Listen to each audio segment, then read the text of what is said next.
Oh no, I said also, you know, I was stalking, you know. I got it, yeah. I already got like a. I'm sorry, man. Come on. What's good, guys? How you guys doing? Merry Christmas, guys. Welcome back. Welcome, guys, to a Christmas Eve special live Q&A, guys. I thought I'd bring you guys a little gift. Your alpha, bring you a little gift, a Q&A.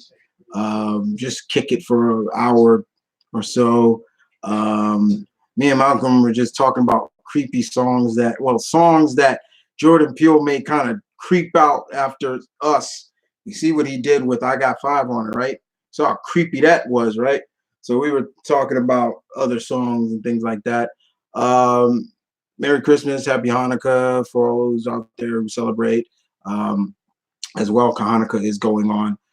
Tomorrow is Christmas, as already came really fast. Came really fast, y'all. It really did.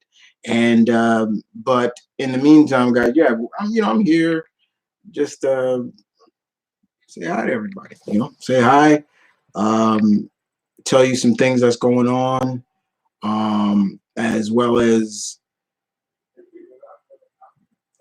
still going to be on YouTube, but there is some new things. I do have a backup channel now, in terms of Valair TV.tv. So if you haven't gone over there or don't know what it is, it's pretty much like YouTube, but it's another channel for me. A couple other friends have gone over there and started a new, mainly because of the situation that's going on with YouTube, and we're starting to see more that YouTube is kind of weaning out the little guys, the little channels, and it sucks. It does suck, but not here to talk about harsh news. Not here to talk about bring the spirits down. I'm here to bring them up. Your office here to bring them up, and so we're here to just talk. I'll answer some questions. I'll throw some questions at you. First and foremost, I'd like to give a shout out to everybody out there who on my gaming channel got my reaction to Karum, the new character from Tekken. Got it up to 50,000 views. I appreciate that very much. I did not expect that to get that many views. I was just reacting to the newest character coming to Tekken, and I just said my piece on it. That's all. And next, every time I keep looking at it keeps going up. It went up from 12,000, now it's up to 15K. Thank you very much, with over 250 thumbs up. Thank you. I appreciate that very much. Looking forward to playing with that character. I also want to thank everybody for liking my reaction to Crisis on Infinite Earths special reactions that I was doing. You have no idea many times I had to edit those videos, guys, because of the fact that, I can't show it, what I'm reacting to. So basically what you're doing, you're seeing my reaction to what's going on in those episodes. And I uploaded the first 3 episodes. Of course, this series won't come back until after the holidays with the last 2 parts. I'm looking forward to seeing how they end this and I kind of can spoil a little bit. I'm looking forward to seeing what Oliver's going to do as the Spectre. Yeah, he's the Spectre now. It's kind of weird, thing like that. I know people are probably going to ask me, did I see Star Wars? No, I haven't. Do I mind being spoiled? No, I don't. I really don't mind being spoiled what happened on Star Wars, because I'm hearing a lot of mixed reactions. A lot of people saying that they did not like it, or just they're glad that J.J. Abraham is off the franchise now. It started good. The middle was good, and then the end of it just sucked. That's what I heard a lot of people say. I will see it in time, but I'm just gonna wait. So yeah, if you haven't watched the last few Geek Thought videos, check it out. So we're gonna talk about this as well, and I'm looking forward to hearing your comments in the comment section, guys. So the first one we're gonna talk about, I'm gonna talk about a few minutes, but first and foremost, my pack, I need to check out and see who is in the chat. So let's see what's going on. So we got Zach the Thunder King. Whoa, long time no see. Galactus Girl, Caroline Primus, and D Bush. Long time no see. Yeah. Okay. So the first thing I definitely want to talk about as well is in my area. You probably didn't hear Malcolm say it, but in my area, we have lost. I lost Pizza Hut. The closest Pizza Hut has been closed down. So now, it's not like I can't find pizza anymore, but the one that I've been going to since I was a kid, all the parties, the graduation parties, the pizza parties with birthdays, everything like that is gone now. I closed down, and I put it up on Facebook to put it up on my a group that I'm a part of that's all dedicated to my area, Mount Vernon in New York and things like that. And people who grew up in Mount Vernon, maybe moved away, and we're just talking about reminiscence. So yeah, just a lot of memories with that. And it just kind of boggled me. But having said that, first thing I want to talk about is, once again, if you did not see my latest Geek Thought videos, I do recommend go watching them, because you're getting your daily doses of geek media news. So the first thing we're going to talk about, of course, is that next year, 2 franchises from the 80s, my era, is crossing over in comics. Yes, ladies and gentlemen, Transformers and Terminator are crossing over. It's going to be a 4-part miniseries done by IDW and Dark Horse. So we're going to have the Autobots and Skynet together. How cool is that? How cool is that? 3 decades in the making, this has been trying to get, and yeah, we're getting it. That's going to be cool. I'm looking forward to reading that. Transformers and Terminator. That's going to be really interesting. What Megatron is going to do? How is he going to try to make a deal with Skynet or anything like that? We don't know, but it's going to be good. How will Optimus and the Autobots see this future? I don't know when it's taking place, and I don't know how it's going to be, but it makes me wonder how the Autobots are going to feel about the war between robots and man, and things like, how do they feel about that when they're supposed to be protecting humanity and things like that. So that's going to be interesting.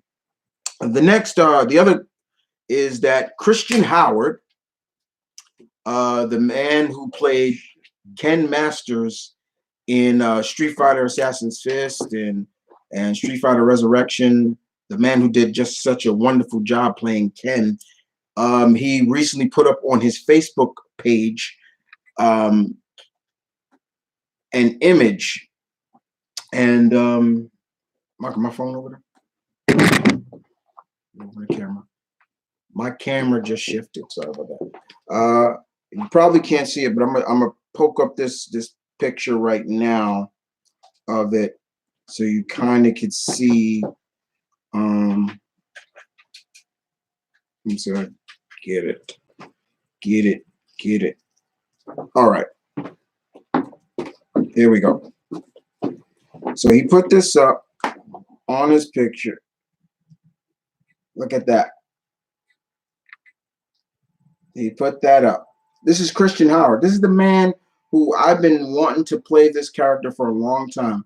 So basically what he put is, we've been working hard on an awesome project this year. I'm very excited for all to see in 2020. Follow our page at immortal.65. Basically, Christian Howard is doing a Iron Fist project. That is him. Look at him putting on the Iron Fist mask. But the thing is, he's not playing Danny Rand. It looks like he's playing Danny's predecessor. I mean, sixth predecessor, Orson Randall, the Iron Fist that came before him. Because you could see, you probably can't see it, but you can see a gun holster, as you can see, and Iron Fist doesn't carry guns, but Orson Randall did. So, yeah, man, I'm looking forward to that because this was the guy I wanted to be casted as Iron Fist for a long time, and looks like he's doing it now. He's probably heard people like me saying it and talking, and you know what? Hey, if I can't get casted, then why don't I just make a project? So yeah, he has. That is so cool. I'm really. Anyway, so let's see what's going on. Everybody's saying happy holidays. Screw Copa. Okay.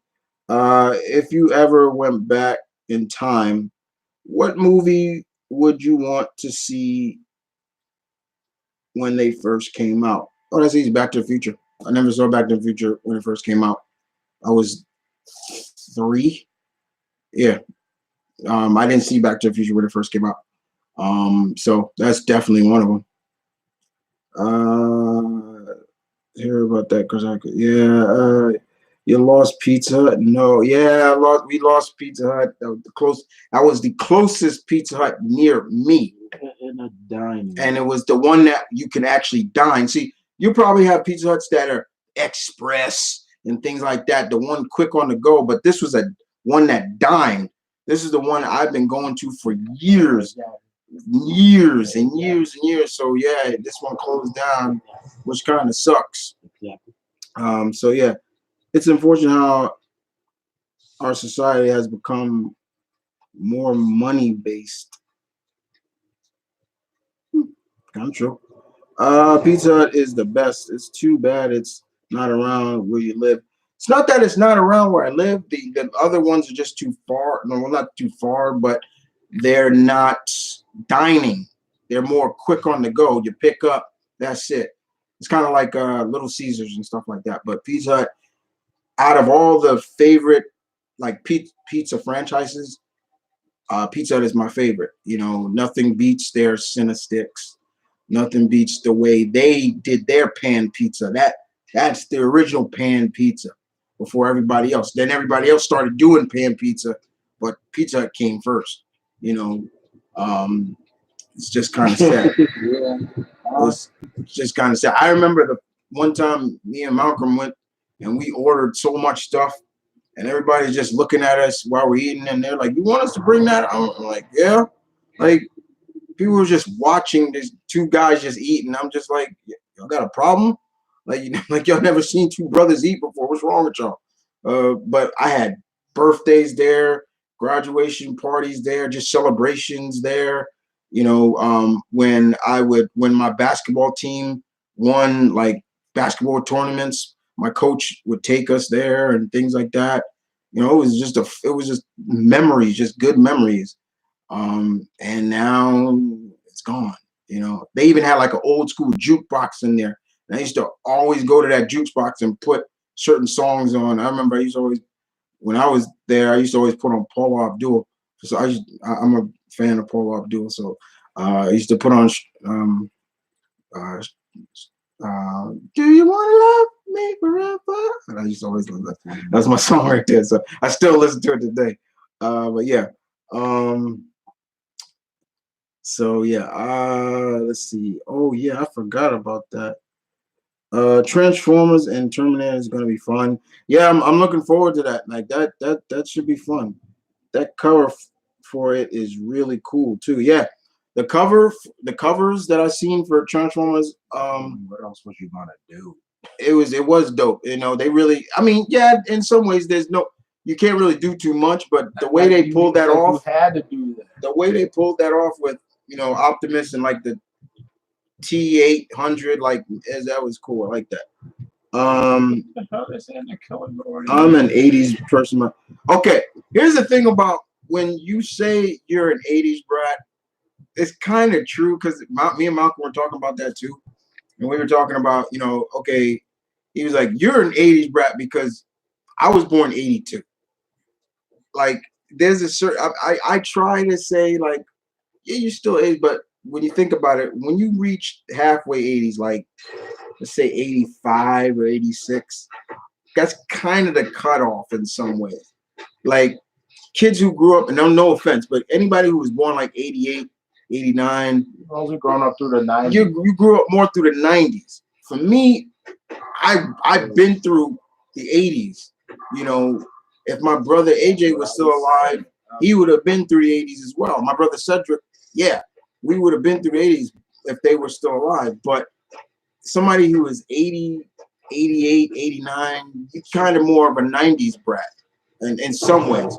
But don't get me wrong, I do recognize people still. But for me, 80s. Oh, I thought that was the damn killer. The one thing I loved about, like, I've always said this, and I've said it before, like, 80s was just a great time for a kid to grow up.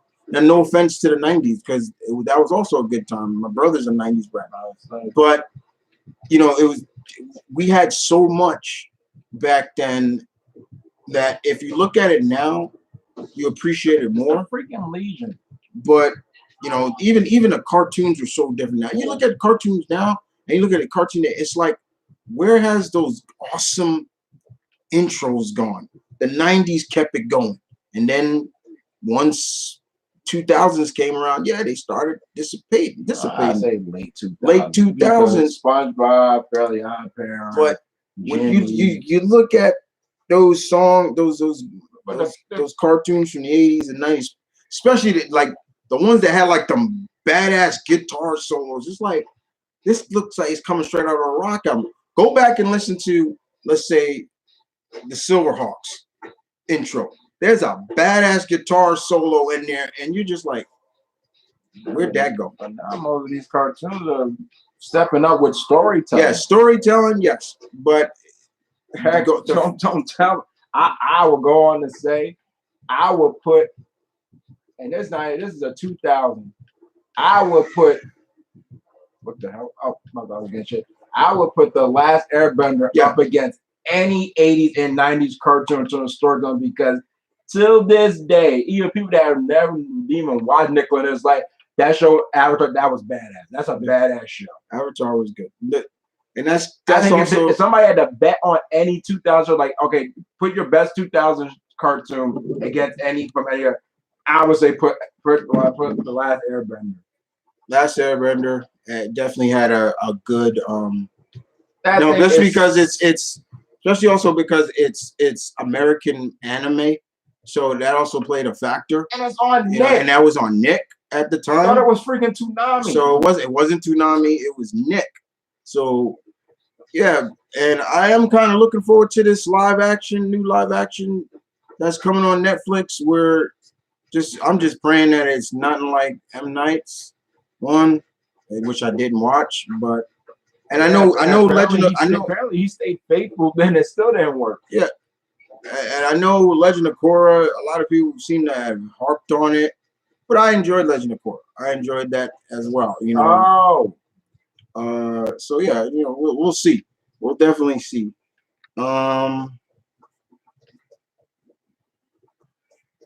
Skynet must be stopped no matter the cost. Just wait. I needed since the divorce I've been on a source. Oh my God. I'm sorry, Tron. I'm sorry about that. I'm sorry you got a divorce. I'm sorry. Actually, they said it's going to be a twist, so I think Optimus is linked to Skynet. So don't do that. Don't do that. I'm glad to have something to take my mind off of things. I'm sorry, Tron. I'm really sorry about that, man. Be linked to Skynet because they're gonna be doing a Chris, Transformers Terminator crossover. Seen a YouTube channel. I'm surprised that has not happened already. I have seen Retro Replay.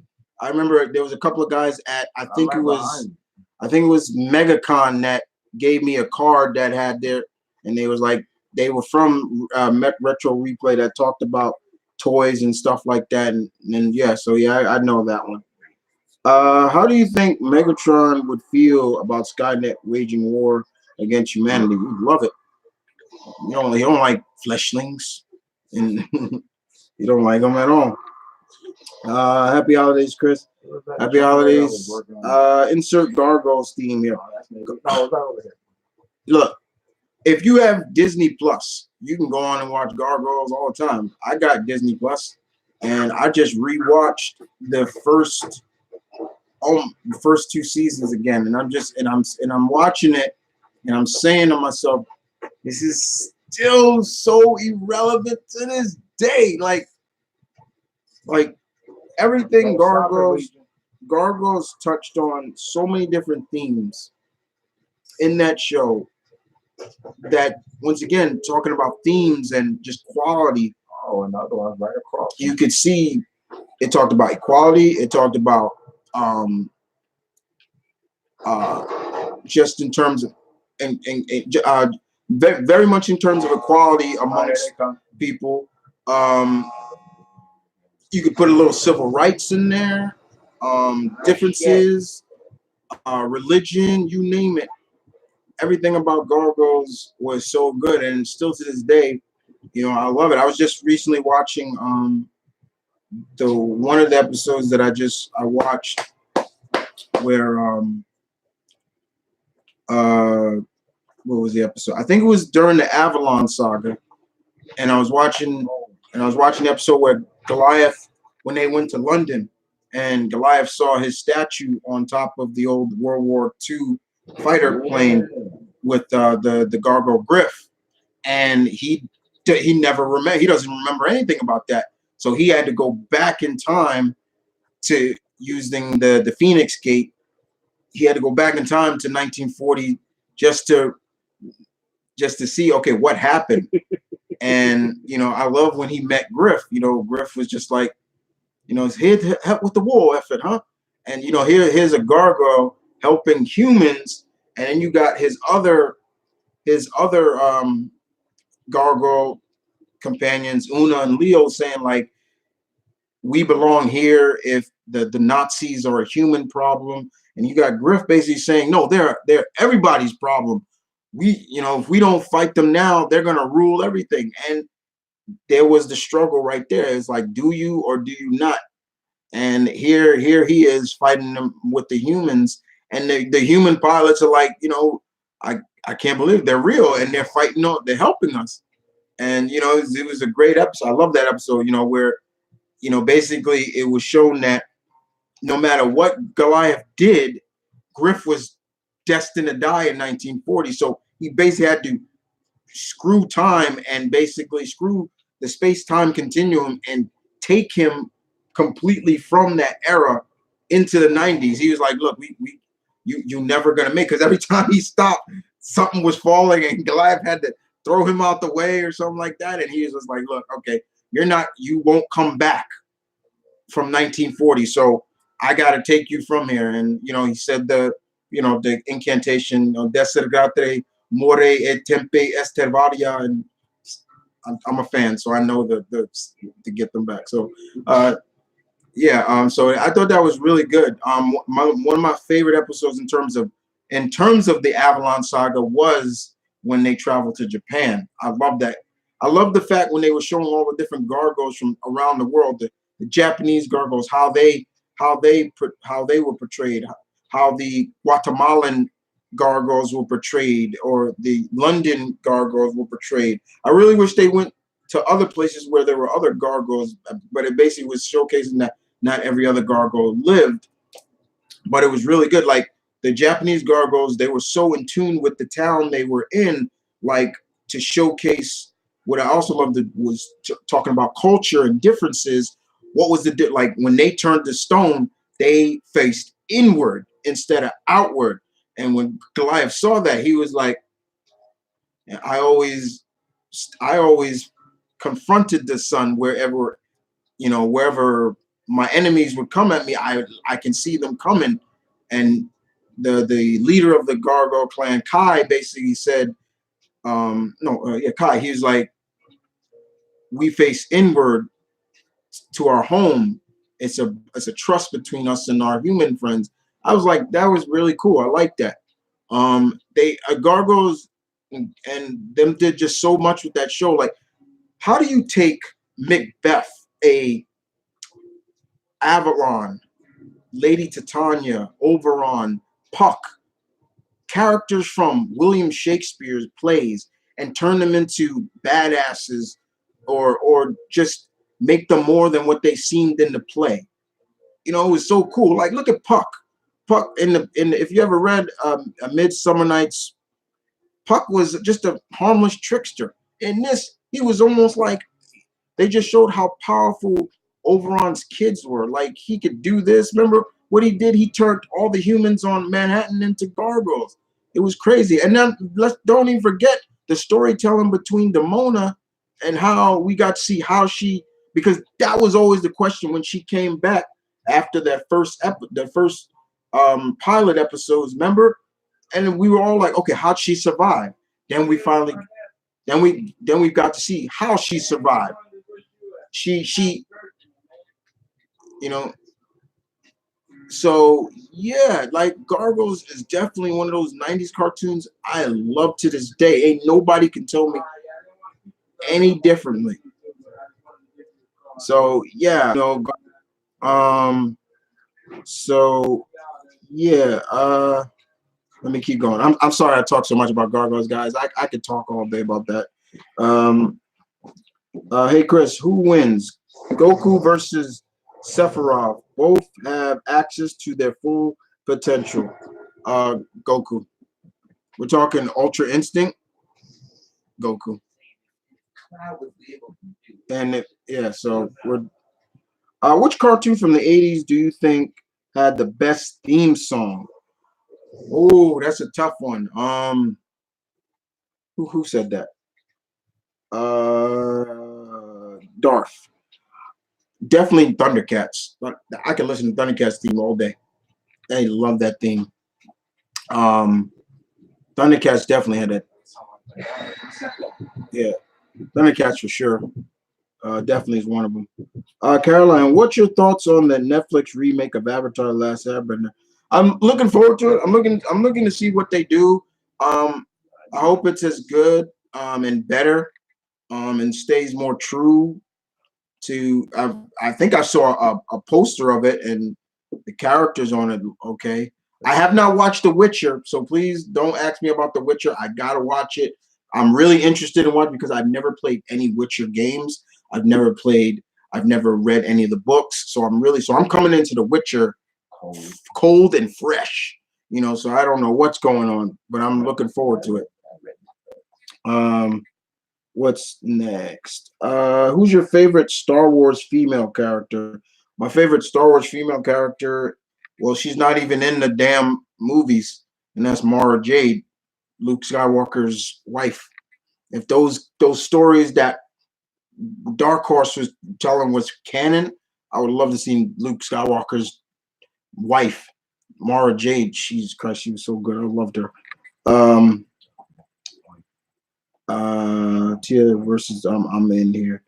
SWAT Cats theme song. SWAT Cats had a good theme song. Here's the thing about SWAT Cats.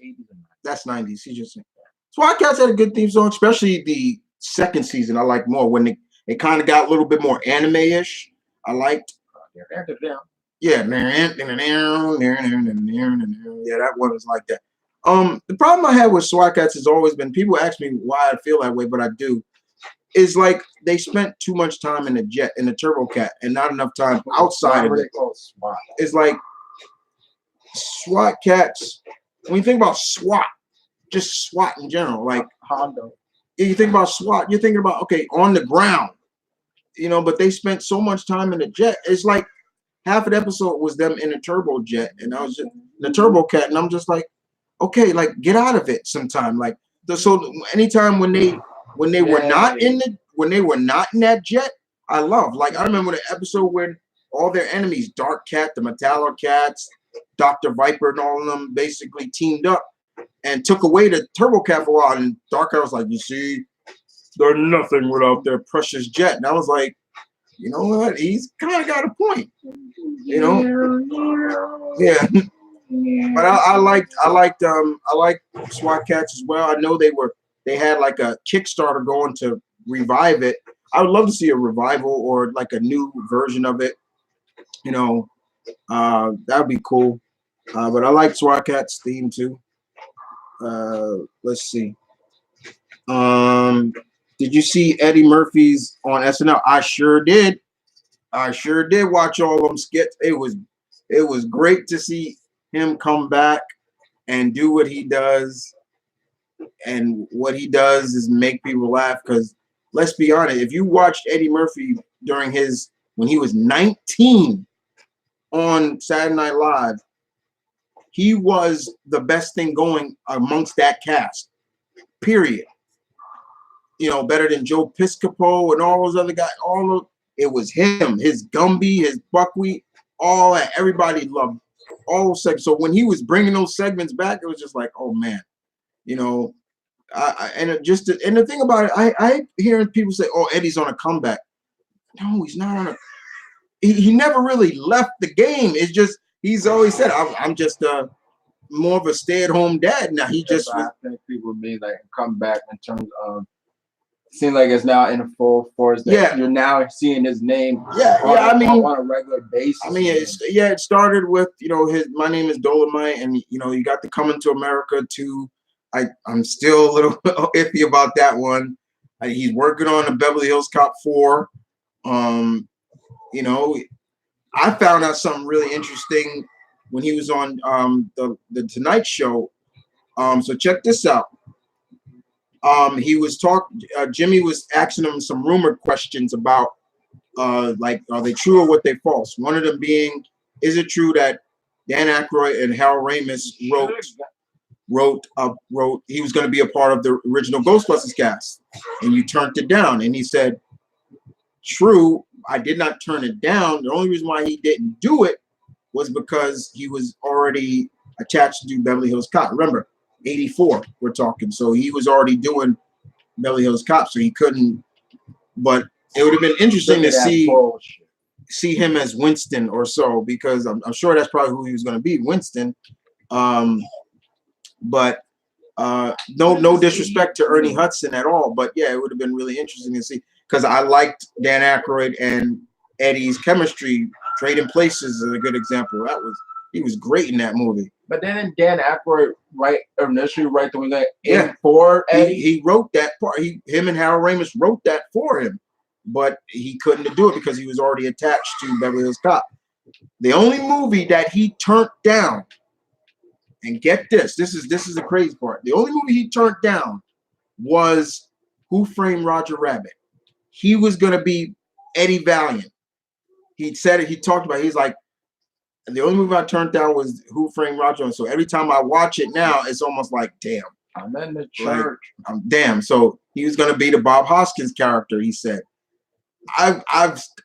Once he said that, y'all, I'm looking at it. I'm like, okay, Eddie Murphy as Eddie Valiant, mixing it up with different cartoon characters and Roger Rabbit.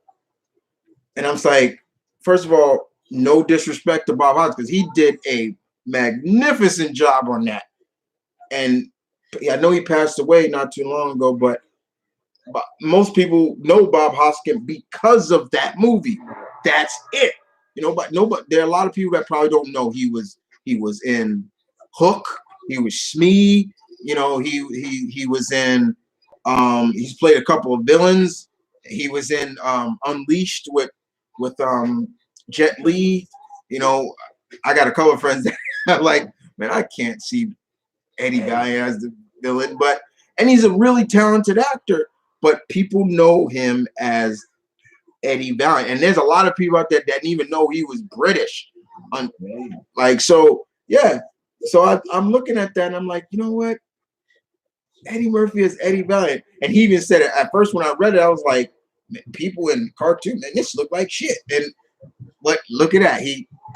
And we've seen this before with actors too. Like they turned down roles, and then these movies start, like, for example, Will Smith was gonna be Neo in the Matrix, and things like that. So yeah, it's crazy. I'll be right back, guys. Y'all can keep throwing the questions at me. I'll be right back.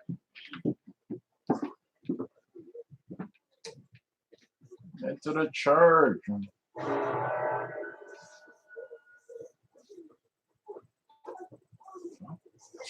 Oh, I thought she said waffles and steroids. I'm gonna say waffle and steroids.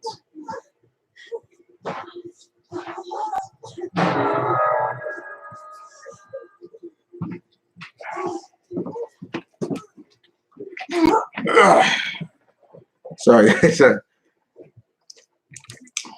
I'm gonna whip my mouth. Come on. If you guys are hearing Malcolm, he's playing Dead by Daylight. So that's what he's playing.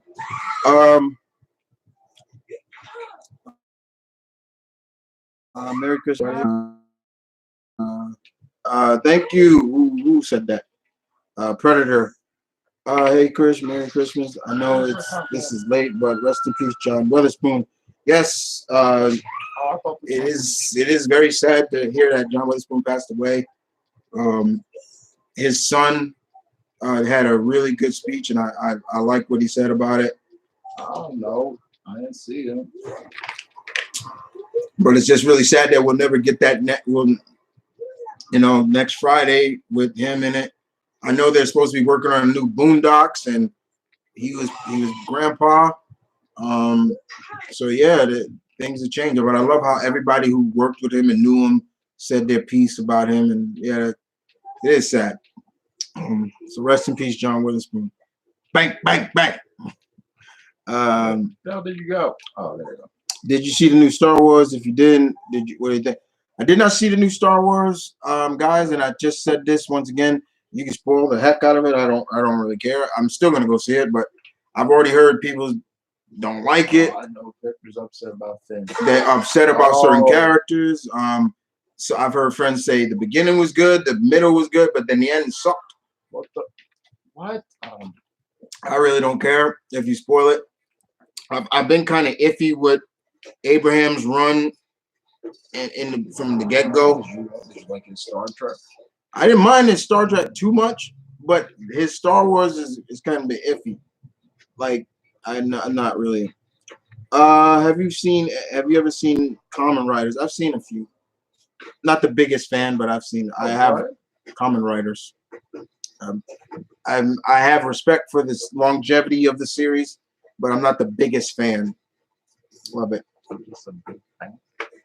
Did Kong look like he was the same size as Godzilla in the sneak peek to you?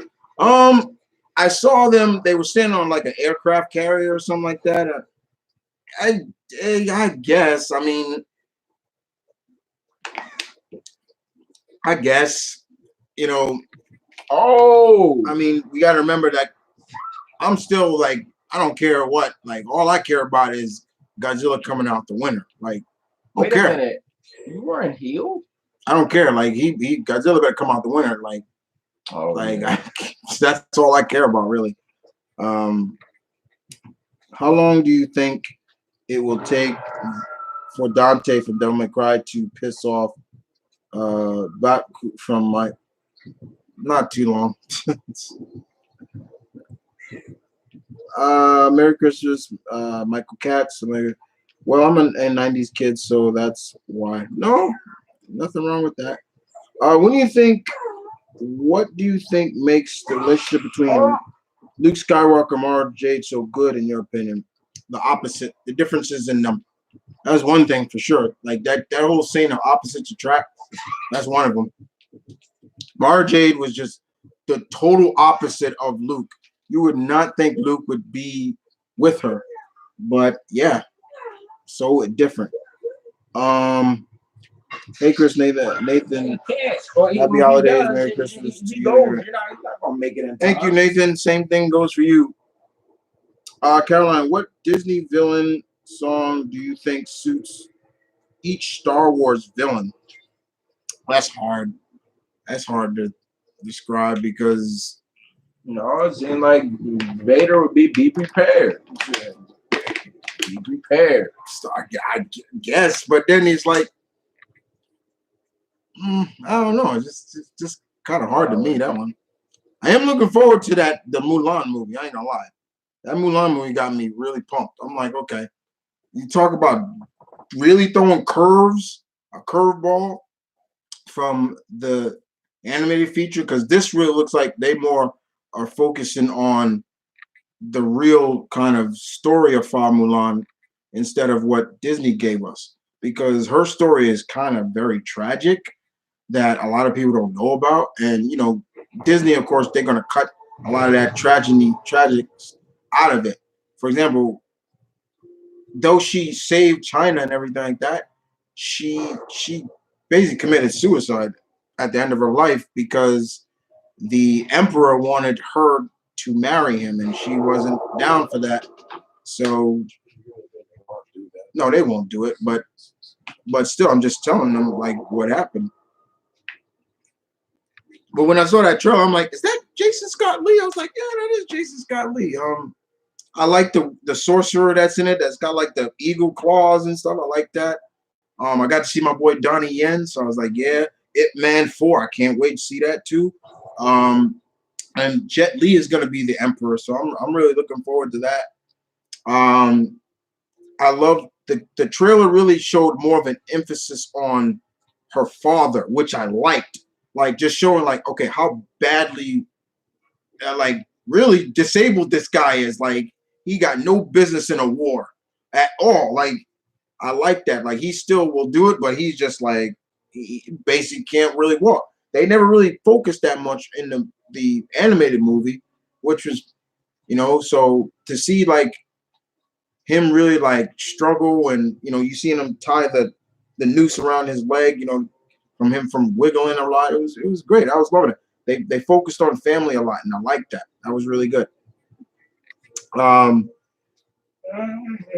Who is your favorite saxophonist?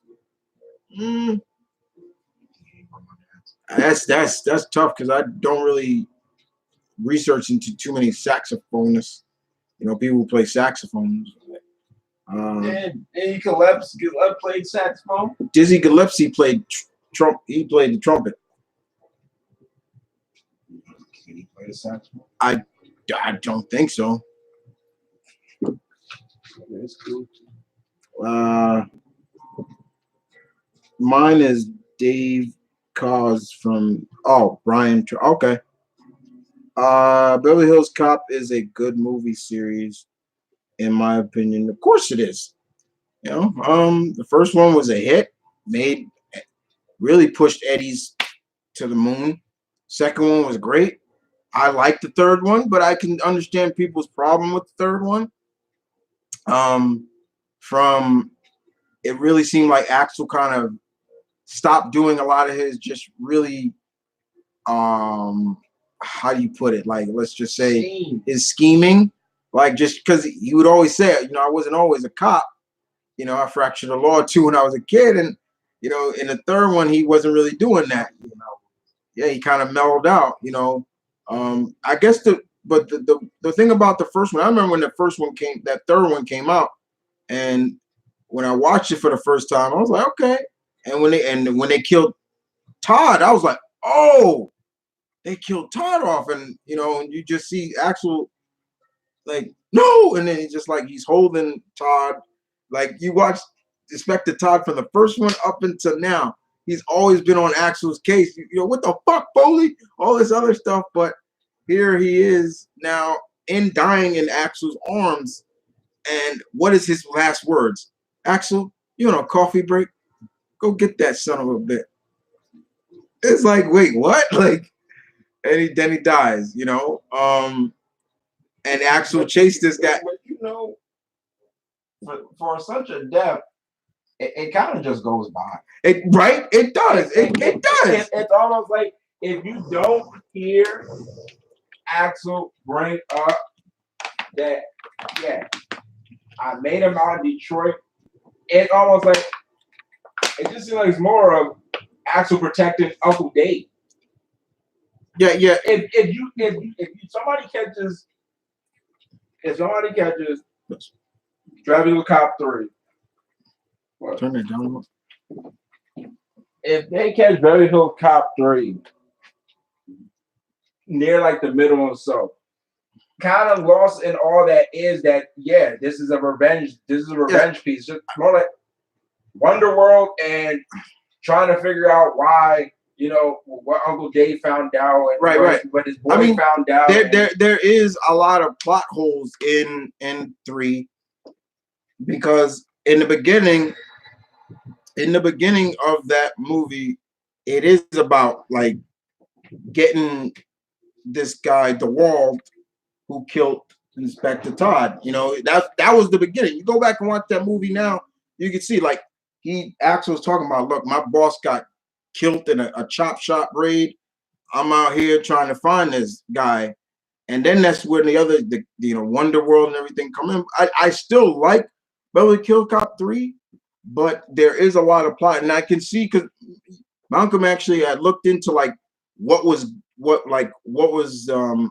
John Landis was first original pitches. Like the original pitch, one of the pitches was like Billy was gonna get killed, right? No, that was gonna be for when they was gonna do Beverly Hills Cop. What was it, 2012 or something? Yeah. It was gonna be Billy was gonna be found murdered. Yeah, but the fact that they did, and if the comedy's there, don't get me wrong. Billy, instead of getting like just promoted to like captain or something, he's got this weirdo job where he's the JOSD, like and it's played up for laughs. It's played up for laughs, and he's like, I control the lines and all this other nonsense, and Taggart's retired, and it kind of made, because it's like, wait a minute, okay, but what is these killers starting next one? What happened to Bogomil? Like, wasn't he chief of police? No mention of Bogomil. It's like, whoa, like where was Bogomil? Like he got Julie before Julie. Yeah. So it does have, there are some issues with 4, but I still like it. With 3, I said 4. And then they were supposed to do that TV series where with his son, the actor, what's his name, who was in Tropic Thunder, and Percy Jackson, Brian T. Walker, I think that's his name. He was going to be Axel Foley's son, and I think his name is Jackson. Yeah, Jackson or something. And Eddie Murphy was going to reprise his role in the pilot. And then he talked about it. He said, like, no, ABC wanted me in the series as a whole, and because it was going to focus on Axel Foley's son, not him. So that's why I guess now Netflix is doing that. So it's fine. But yeah, I love Beverly Hills Cop. It's celebrating its 20th anniversary not too long now, so it's cool. It's one favorite Eddie Murphy. Watch that movie all the time. And it was funny. You ever notice that in every Beverly Hills Cop, Eddie gets shot in the arm? Axel always gets shot in the same arm. Wait, he didn't get shot. Did he get shot in the second one? No, he didn't get shot in the second one. He didn't get shot in the second one. He got hit by a car. He got hit. Yeah, he did get hit by a car. Let's see. Keep going. Would have been shot if Taggart did. Yeah. Bridget Nielsen was going to kill him. Goodbye, Mr. Foley. Do you think Stargirl from JSA and Kamala, Ms. Marvel, would be friends? Absolutely. Something found the dang wrong. Do you think Peggy Carter and Lois Lane would be friends, or at least get along? Of course, they would get along. Favorite SWAT cat? Bless you. Favorite SWAT cat villain, and why? Also, is it just? But was SWAT Cat a dark show? Because there were moments where you could see characters die. They played it up kind of like it was a little darker. There were scenes. My favorite dark cat villain, SWAT. What I say? SWAT Cat villain was I probably would say is a tie between the Metallic Cats and Dr. Viper. What about the Taskmaster? The Pastmaster? Who was the Jester dude? See, that's the issue. That's the problem I had with SWAT Cats too. They had too many like one and done villains. He was a one and done, right? He was only a one and done. You're talking about what's his name? What was his name? See, what was his name? I know he was a cat. Yeah, damn it. What? Cracker Jack? No, not Cracker Jack. All this hillbilly likes doing is just hold on, using I'm the gonna look it up. chainsaw to get across and hopes he hits somebody.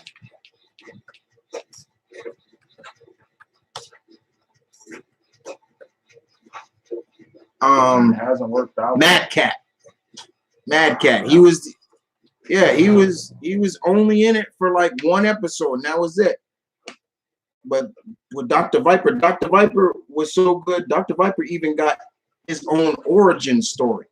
The Metallic Cats. Look at that. He bumped into the. They were like the only two villains that got like origin episodes.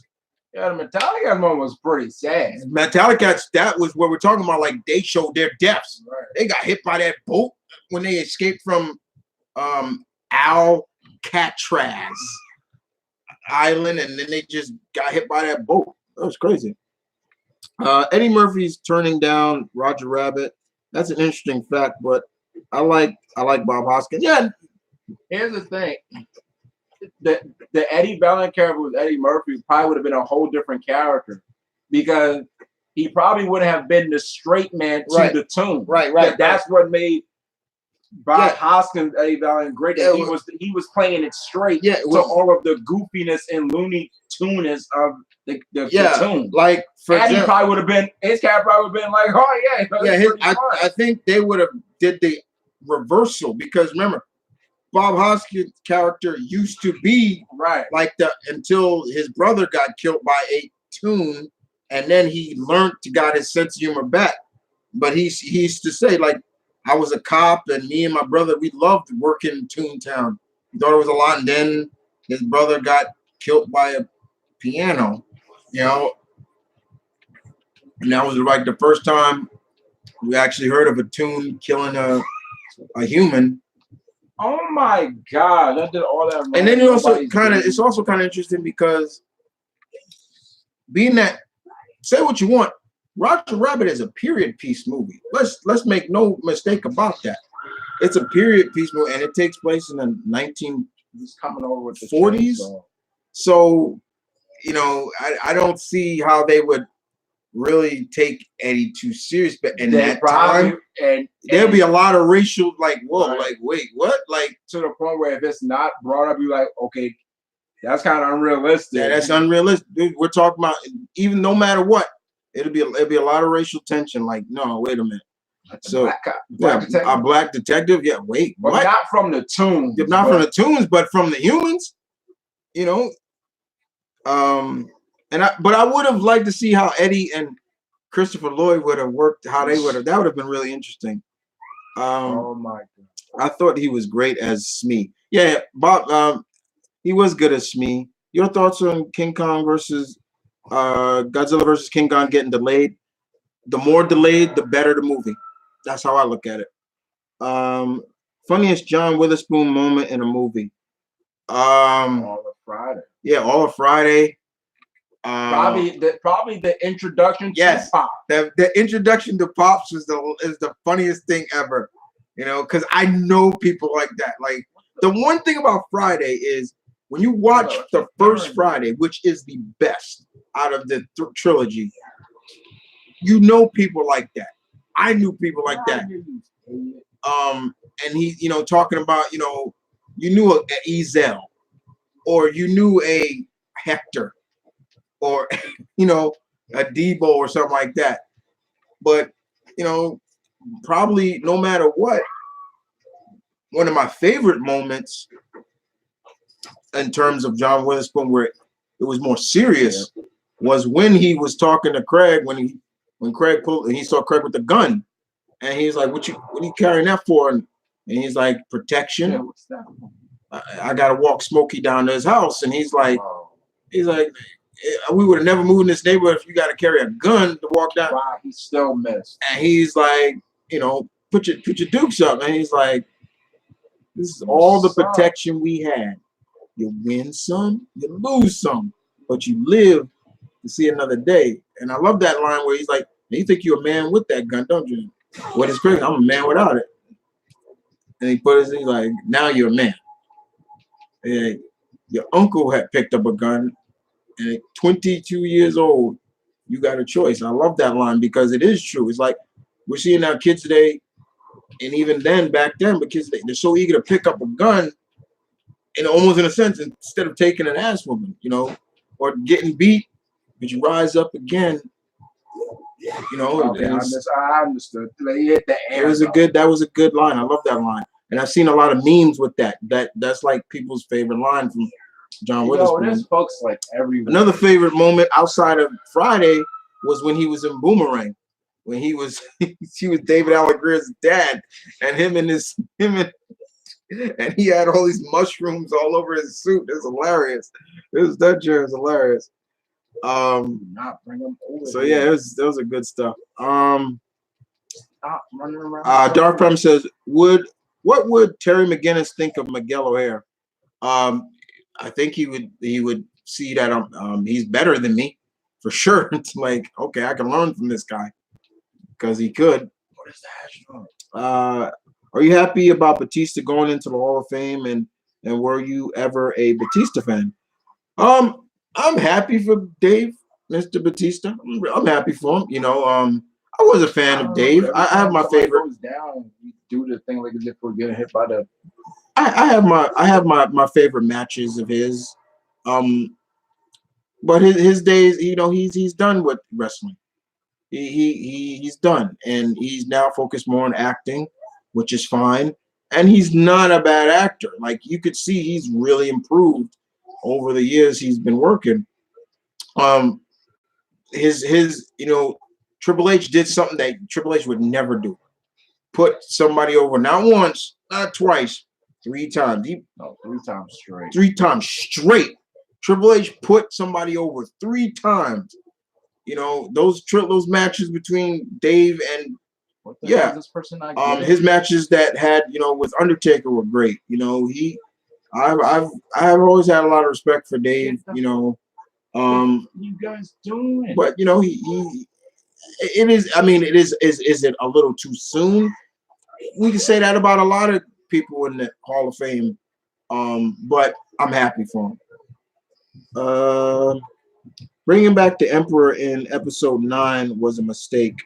It even ruins Anakin's sacrifice, in my opinion.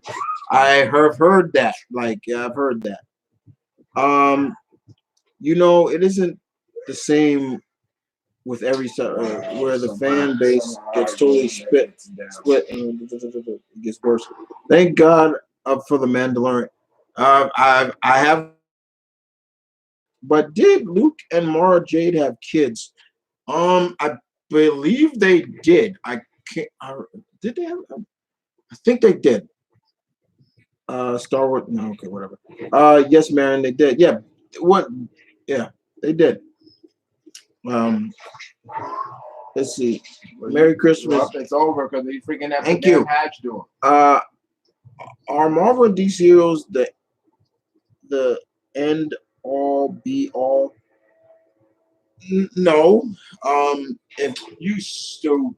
They're not the end all be all, but they're some of the most famous of the heroes. I mean, there are a lot of independent heroes, but a lot of independent heroes are not as big as them. The ones that I can think of right now off the top of my head is the Ninja Turtles. They were independent comics. Look how big they are now. Spawn. That was the dumbest thing I've ever seen. I still Witchblade in there and people like that, but the Marvel, it is they are up there.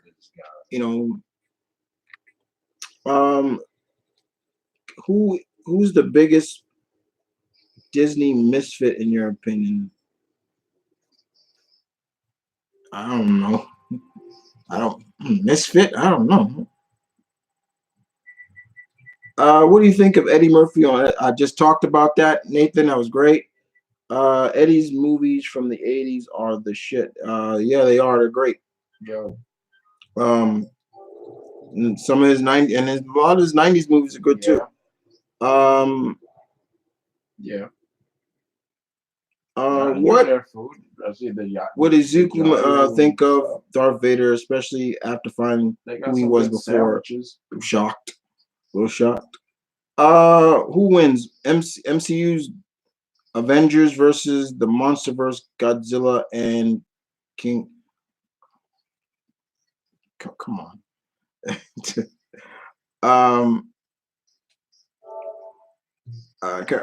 You know, I kind of imagine be prepared suiting pretty much every Star Wars villain, kind of. Godzilla and Kong with Hulk standing on Big G's shoulder. What are your thoughts on Beast Boy's ability to now being able to transform into Godzilla? If we're talking the comics, I don't read Titans or anything like that. Peace out, Chris. Thank you. I'm happy. Thank you. Is there a wrestling show you regret not going to? I regret not going to SummerSlam 2000. There's a lot of that's a lot. There's too many. But you had the chance to because I'm assuming this person is from North Carolina. Yeah. So yeah, SummerSlam 2000. Right now, looking back, I regret not going to WrestleMania 35 to see Kofi win. I think 35 definitely would have been one. Yeah, definitely. There's been a couple of them that were in New York. But yeah, tastes so good, make you want to slap your mom. Oh yeah. Favorite Godzilla moment in King of Monsters.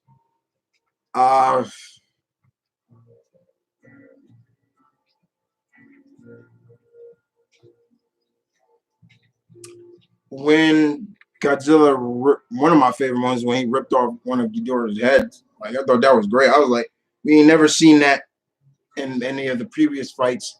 He ripped his head right off, bit his head right off, but it grew back. That was one of my moments. I was like, oh. And when he came back, that was dope too. Richard Hunt. Hey Chris, hey mom, Rick here. Happy holidays from down under. I'm happy to actually make an open mic. Work has actually gotten in the way. That's fine. No worries, Rick. No worries. Is Superman the most popular superhero? No. He's one of them, but he's not the most popular. Especially not today. What's your top 3 favorite 80s cartoons?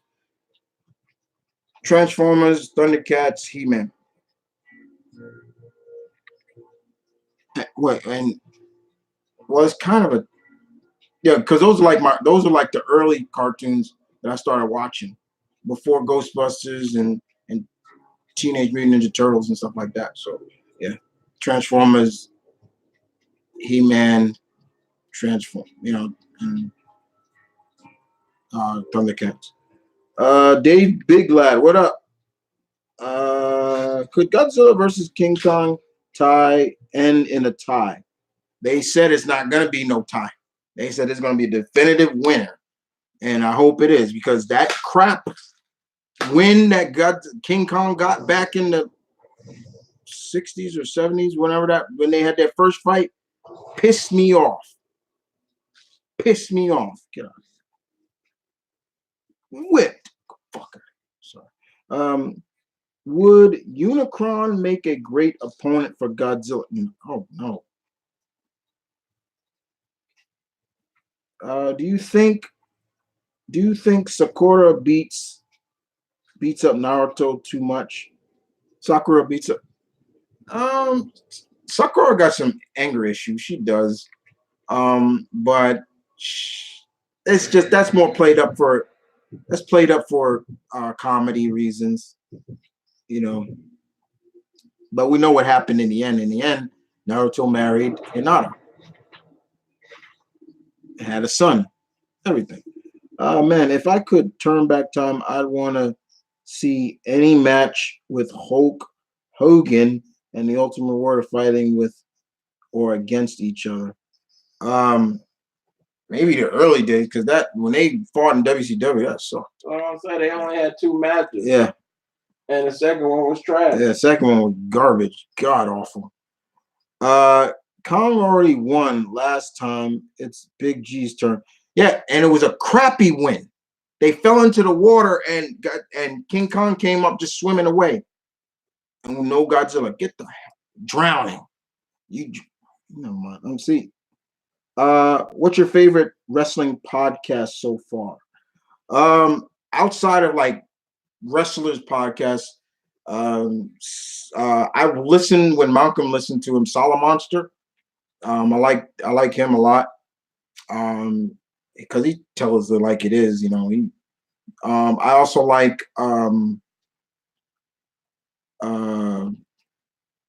Wrestle Talk. I also like Hey Friendos, Steven Larson. I like them too. Have to go, Chris, but have busy. Merry Christmas. Thank you. Favorite superhero cartoon from the 90s. God damn. That's too many. X-Men. Any of the early Marvel cartoons you're definitely putting up there, except for Spider-Man Unlimited. Superman, Batman. Come on, it's too many. See you soon, hopefully. Does that exclude Halloween Havoc? 2000. Oh no, yeah, no, don't. Wait, what? Halloween Havoc. What about Halloween Havoc? I guess Rick was asking about their match. That's Halloween Havoc, 1998. Yeah. Wouldn't it upset fans of Godzilla or Kong if either of them get defeated? I think it would, but it seems that there's gonna be. The other guy look out because sometimes that $5.99 is only for carry out. We'll just see how it is. Okay, I'm all caught up. Let me see. What else did I want to talk about? That I saw. Oh yeah. So, have you guys seen Spider-Woman's new costume? Or it's really cool. I actually like it. Here's her new costume. No, but I'm saying sometimes they promote their stuff for carry out deal. Get a look. That's your new costume. I like it. Retro, but also cool. I like that. Yeah, she's back in her classic costume. And there was something else I wanted to show off.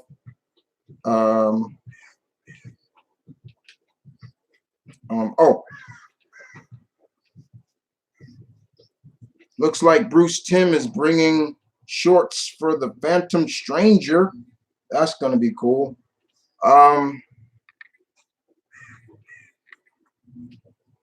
And what was something else I wanted? Oh yeah, you guys hear about this as well? So it looked like Marvel is looking at Daniel Radcliffe for Moon Knight. Yeah. First they talked about Shia LaBeouf. Now they're talking about the former Harry Potter. I don't see any of them as Mark Spector. I don't. And I was having this conversation with one of the people on there, and they and you got to hear this. You got to hear this. What this guy said. He says, I would rather have him as Wolverine. Oh, Daniel Radcliffe. So I asked the dude, this is Facebook. So I put an emoji like with a guy like what? So, and then he comes back and he says he's about the right Wolverine height, and he's a very hairy boy.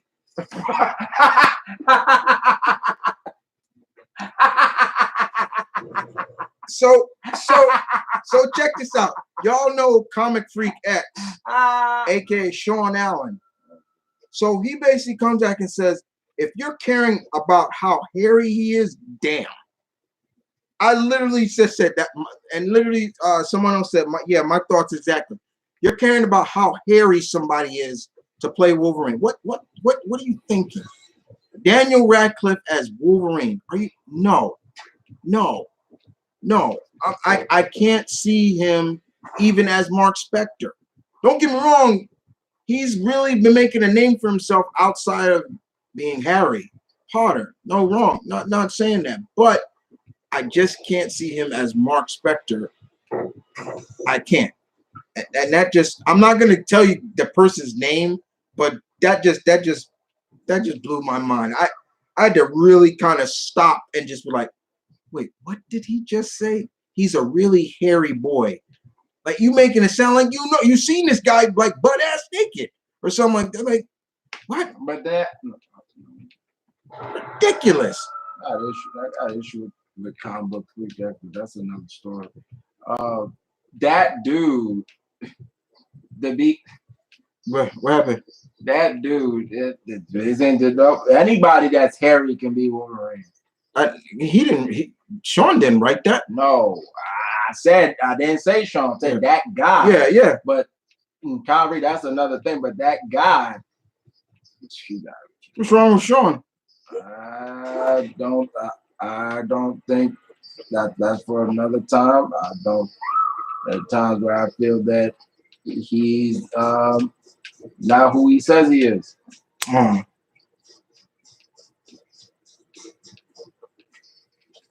What the hell? I don't even see where you're hooked at.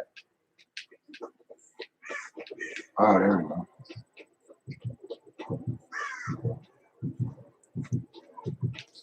It's the friggin' dungeon.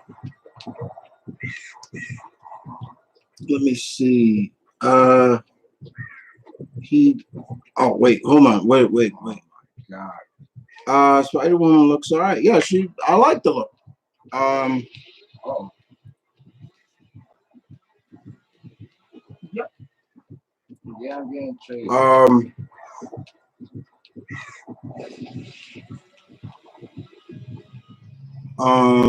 Let me see. Yeah, they do. He is a good fit.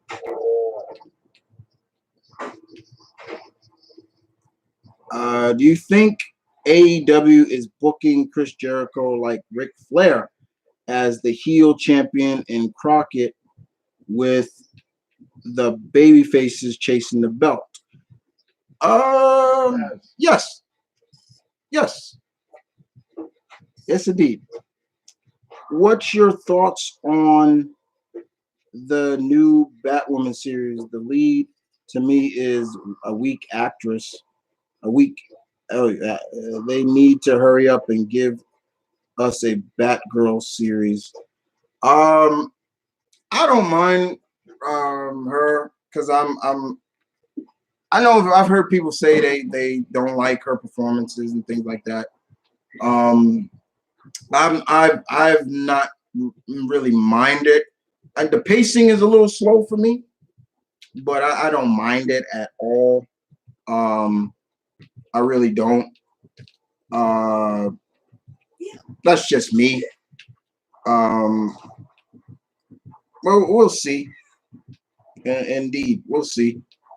I like how she's going on Crisis on Infinite Earth. I think she's got a little bit more oomph with that. Indeed. Oh well, there was the dungeon.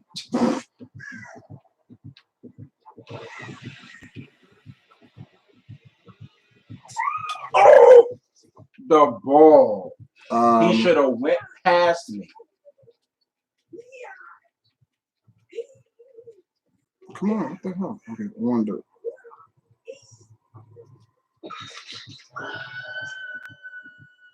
Let's see. Did all that chasing. You guys need to do a damn generator, man.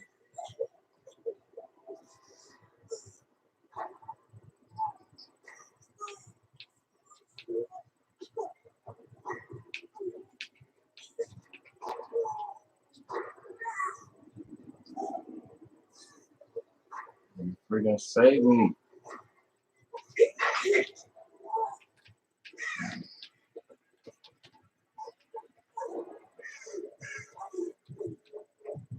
Why didn't you follow me, man? Let's see. Next question. They don't meet the qualities of people. Harry Potter as Wolverine. Huh? Some people laughing at that.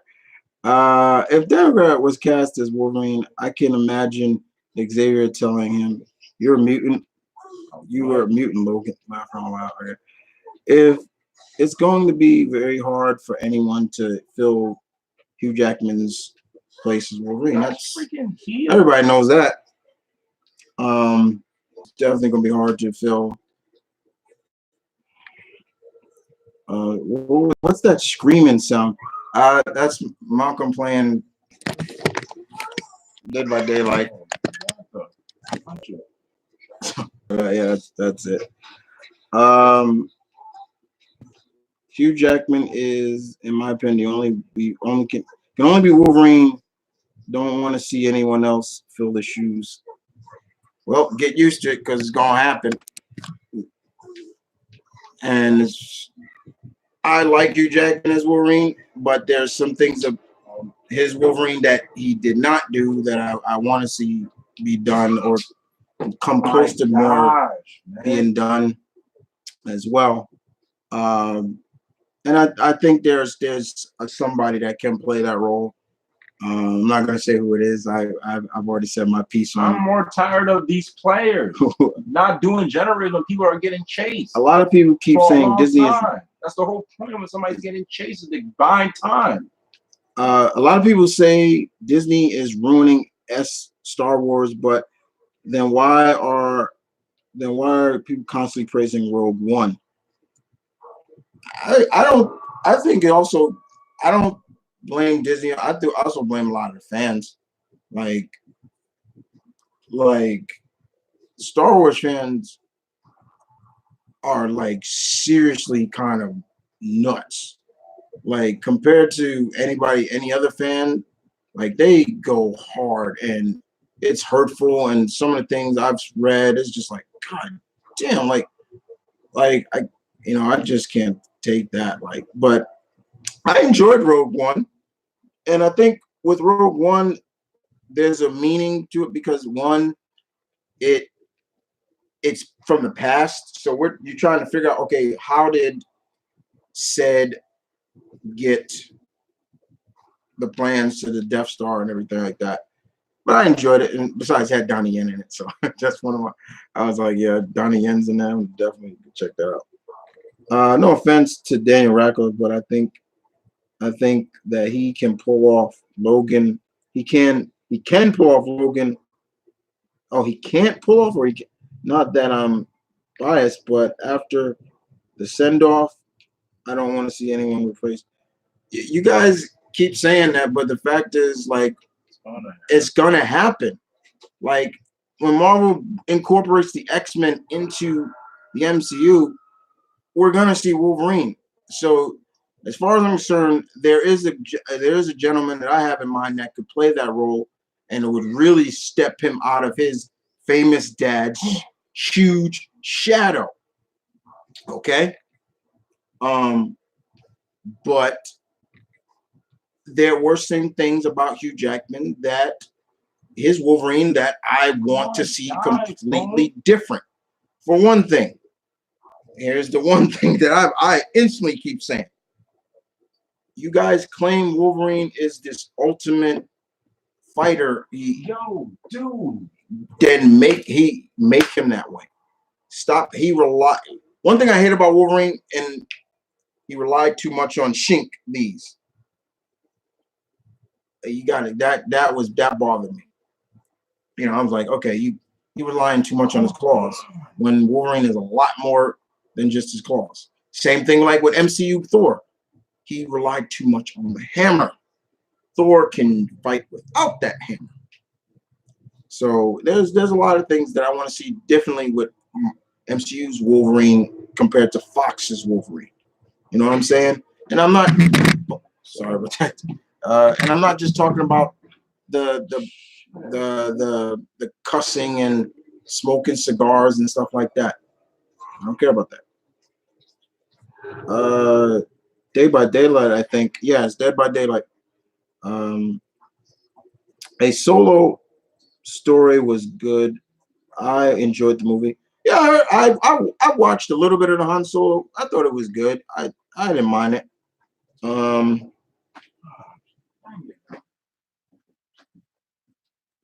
I personally don't have a problem with the height of Wolverine, and actor with the right material can pull off. I think the thing about it is like, look, guys, we're never gonna get a actor who is a Wolverine's height. I'm Wolverine's height, 5'3", but you're never gonna get that. So that's fine. But what you need is, to me, personally, to me, you need an actor who is younger, who can pull off the whole act that this is a guy who's been around for centuries, but he doesn't look more than over 30 years old. Huh? Yeah. So yeah, you gotta have that in terms of that. I'm just saying. Um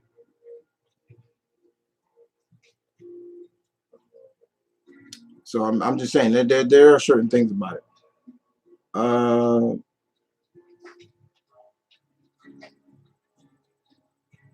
Let me see. Where's that? I'm a big Star Wars fan. Being born when Empire Strikes Back came out, that shit was everything during my childhood. But the last three Star Wars left a bad taste in my mouth. That's what I keep hearing from a lot of, people just didn't like Abraham's version of it, and he's even kind of said it, talked about it. Not to mention the Marvel Vader comics were kick ass. Yeah.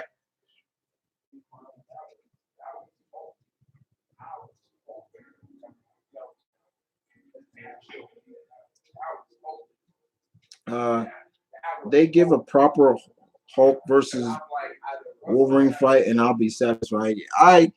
Yeah, we'll have to see about it. I mean, Wolverine being tall, I don't mind it. I mean, I don't mind being tall, but it's if you're talking about Scotty Reese, I totally agree. I could see him for years. Clint Eastwood in his younger days looked like Wolverine. Wolverine and Scott look like his dad. Yeah, yeah. That's my overall number one pick to play Wolverine and Scott Eastwood. I want to see him take that role and make that role into his own, and kind of step out of the shadows of his famous dad. Like really step out. Like, yeah, okay, now, we're not just gonna say, oh, that's Scott Eastwood. That's Clint Eastwood's son. No, now we say that's Scott Eastwood. That's Wolverine. You know, and Hugh Jackman wants somebody to take the place of, you know, Wolverine. No disrespect to Hugh Jackman, because man played the character for 17 years. Big ups. But there's been several different men who played Superman, several men who played Batman, three people who played Spider-Man. Yeah, two men or three men who played the Flash, if you want to consider that. But yeah, man, it's gonna happen. It's gonna happen.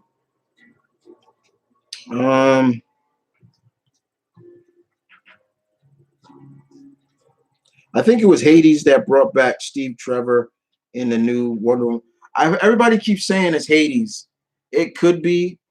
I think personally, uh,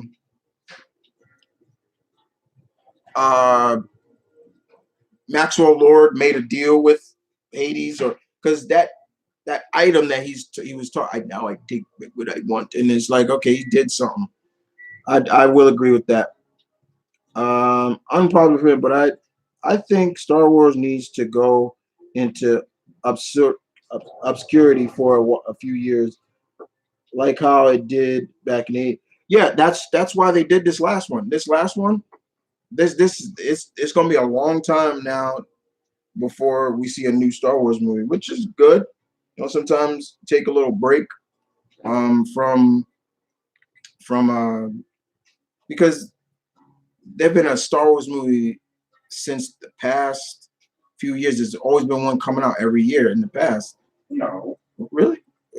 Well, since Disney got the property. Okay, since Disney, because I was gonna say, because after the 70s and 80s, there was no Star Wars. Yeah, that's what I'm talking about. That's what he's talking about. Like episode 1. Yeah, that's what I'm talking about. That's what he's saying, like obscurity, like that.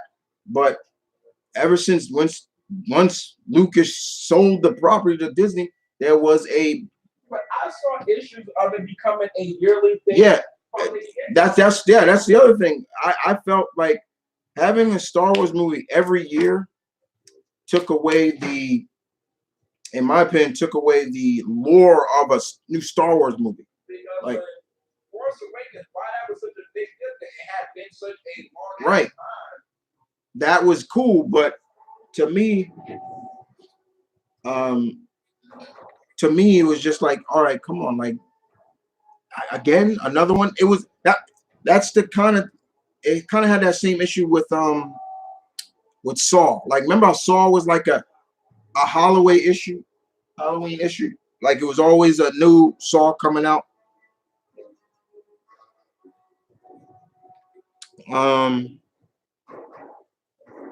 And quite honestly, that's what got annoying about Star Wars. There you go. See? When he stands on the volcano calling the other monsters. Oh, okay. Tom Holland was made for the role of Spider-Man. Yes, he was. I respect the hell out of that young man more and more every time he dons that costume. He is everything I wanted in Spider-Man.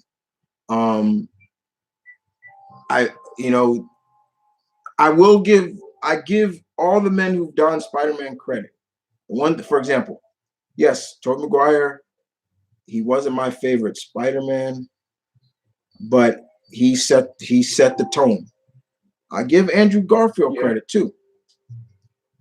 Andrew Garfield, the little things made Andrew Garfield Spider-Man more appealing to me because he pulled off that New York accent. No other Spider-Man did that but him. Nobody else does that. Tobey Maguire never did it. And because look, you're talking to a New Yorker. I know the difference between somebody from Brooklyn, somebody from Queens, somebody from the Bronx, somebody from Staten Island. I know the difference. There's a different tone. But Andrew Garfield did that. He had that accent. It was just like, it's the little things that matter. But young Mr. Holland has what I wanted from Peter.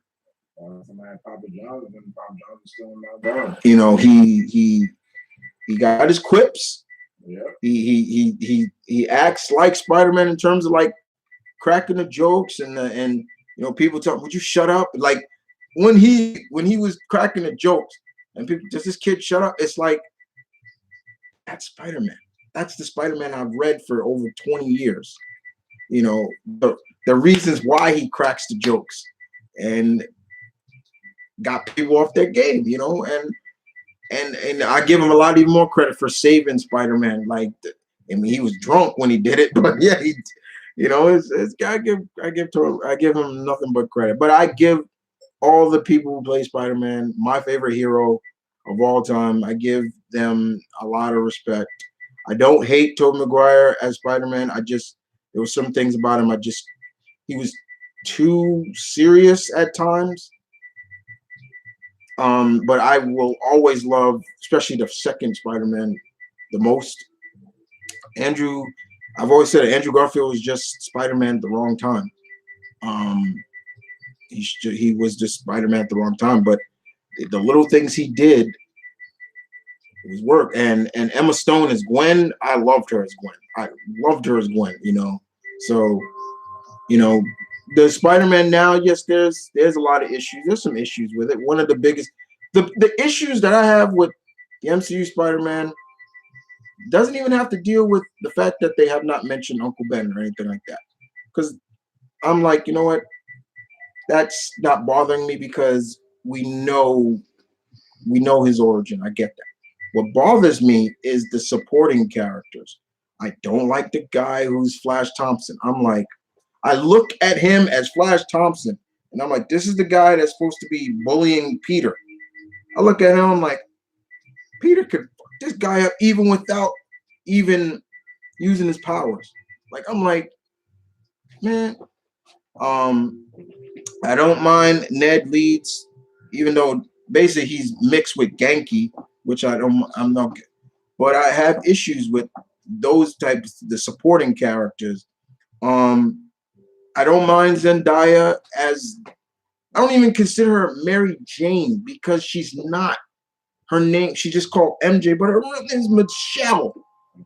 And it's like, okay, but overall, I love, I love, I love Tom Holland and Spider-Man. I just do. I really do. Let's see.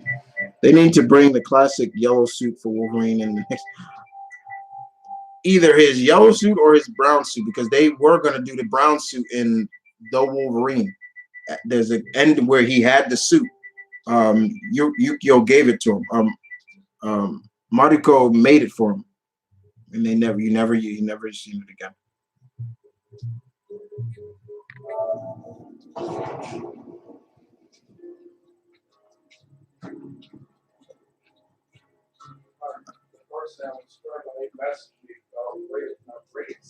Do you think the Lizard will show up in the MCU? I hope so.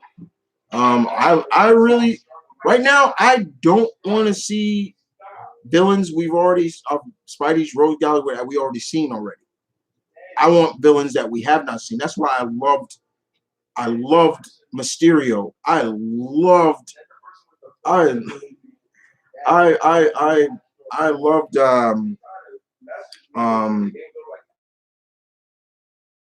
loved him as Mysterio in, because I'm a huge Jake Gyllenhaal fan, and he's such a method actor, and he can get into those roles. But even them explaining his role in the MCU, it was perfect. I was like, okay, he still dealt with special effects and technology and holograms, and it worked.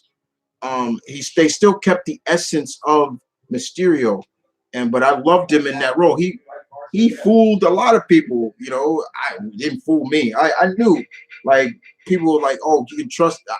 People kept saying, how can they make Mysterio a hero? I'm like, y'all, then you don't know Mysterio. Then he's a trickster. How do you not know that? Like, he's an illusionist. He's playing Peter, and we saw that. Let's see.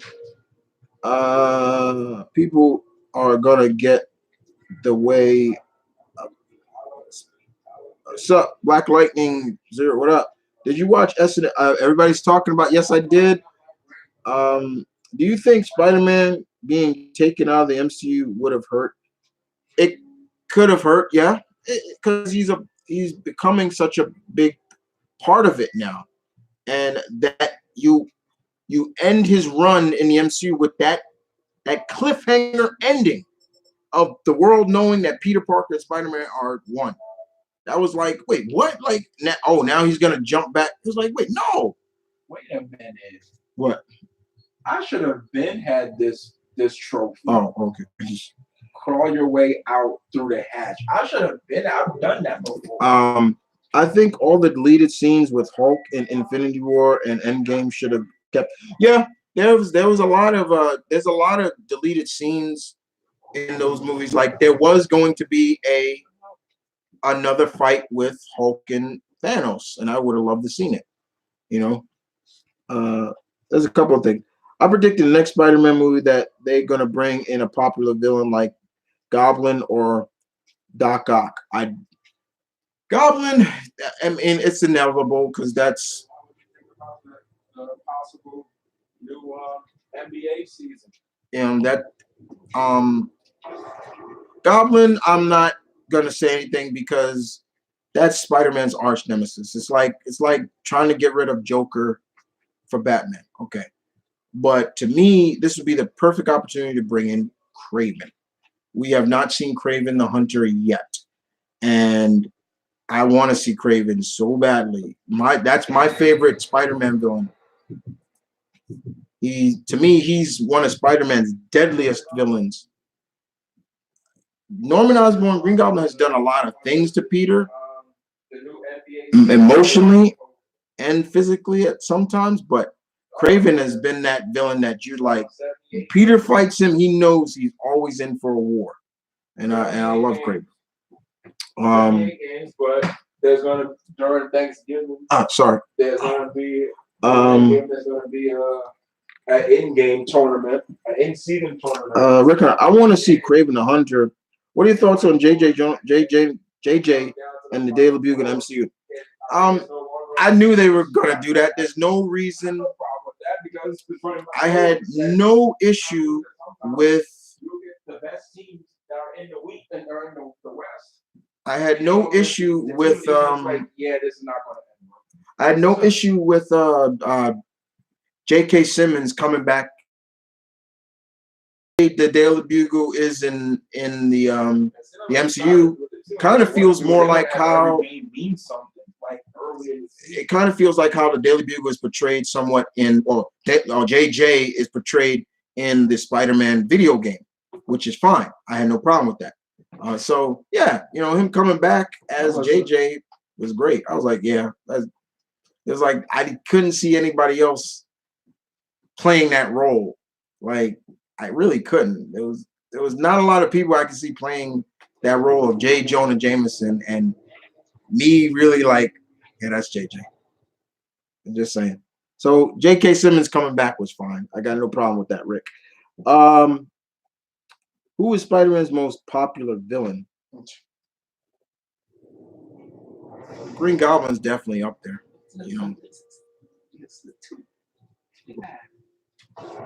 What? Wait, what? Oh, Green Goblin's definitely up there. Doc Ock's definitely up there. Venom is definitely up there, especially in the 90s. Venom, especially in the 90s. Venom came out in the 80s, but he was so popular in the 90s, yeah. And Craven is up there too. But the thing about Spider-Man, AJ, is that his rogues gallery is one of the greatest rogues gallery in comics, period. There's only one other hero's rogues gallery that is as popular as Spider-Man's, and that's Batman's. No other hero comes that close. I've said it before and I'll say it again. You could take Spider-Man's rogues gallery and Batman's rogues gallery and switch them, and Batman's rogues gallery would be Spider-Man's enemies, and Spider-Man's rogues gallery would be Batman's, and it would work.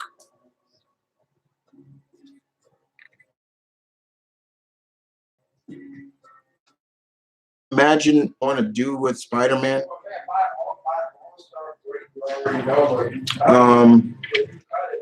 If Hulk and Captain Marvel fight, do you think Brie would get pissed if they decide that her character loses? The thing is, like, it'd be weird because one, they've already OP'd some major characters in the MCU. Hulk is one of them. Thor is another. They have not. I'm not OP. They have so depowered them.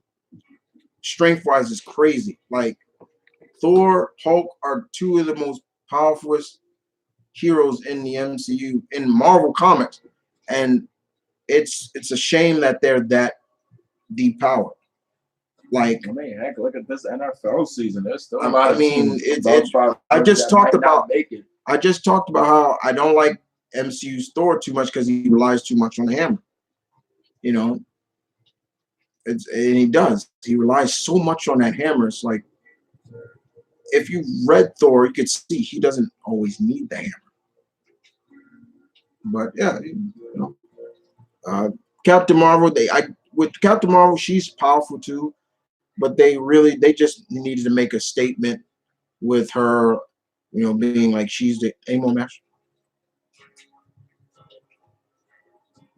Anymore. All right. So yeah, you know, it's just it is what it is. Um, Funniest J. Jonah Jameson moment in comics. Um,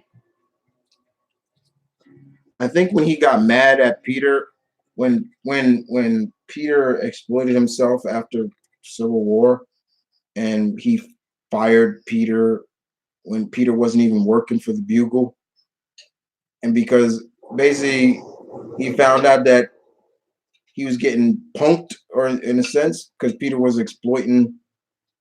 He was taking all his pictures of Spider-Man when Peter was exploiting himself. You know what I'm saying? So it was pretty funny.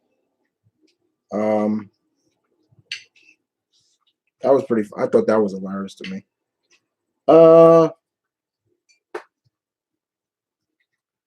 Which Spider-Man villain would you want could fit great in the Spider-Verse 2? Um,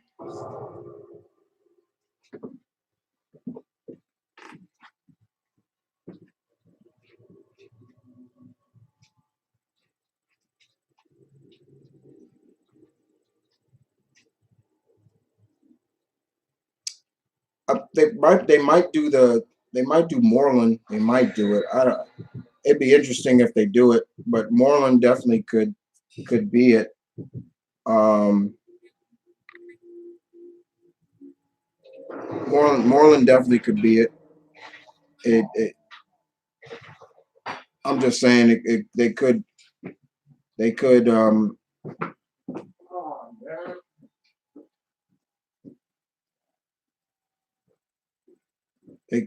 do Moreland because you know the whole concept. I'm just saying that it could.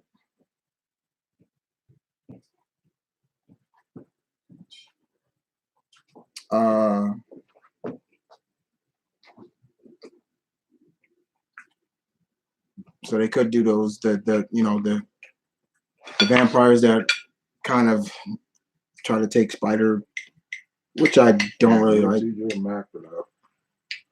What do you think the appeal is with the Joker that people just love him so much? Because he's crazy. The concept of the character. You know, I don't hate the Joker, but he is well overexposed.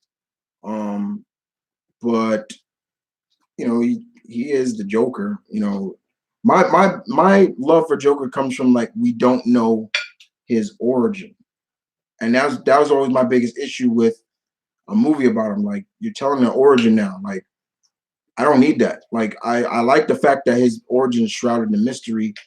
We don't know why he is the way he is, things like that. That's one of my biggest issues with him that I loved. But yeah, man, like that was one of my biggest things. So yeah. What was up with those names when we started right next to the killer? Oh, fuck. Ow! So Malcolm is, and the killer is the Demogorg. Getting chased by the Demogorg. Can't see him, but he was getting chased by him. Speaking of that, by that, shouts out to people that made the Spider-Man thing. Oh yeah, that's right. So there, if y'all played Devil, Day by Daylight, this channel made Spider-Man in it. Like one of the characters was supposed to be Peter Parker, and he got in the got in the Spider-Man costume, and he was going around. I'm a pro from the beating up the killers and stuff, which was really cool. Oh, you know, the big house. That was really, really fun. I thought it was funny. Oh, there you are, right behind you. Let's see. And there was also another thing that they basically took Thor Ragnarok and Wonder Woman 2'd it. Basically took the theme from Wonder Woman, Blue Monday, and kind of made it. It was real good editing. I was like, me and Malcolm watched it. We were like, oh, that was really good. So yeah.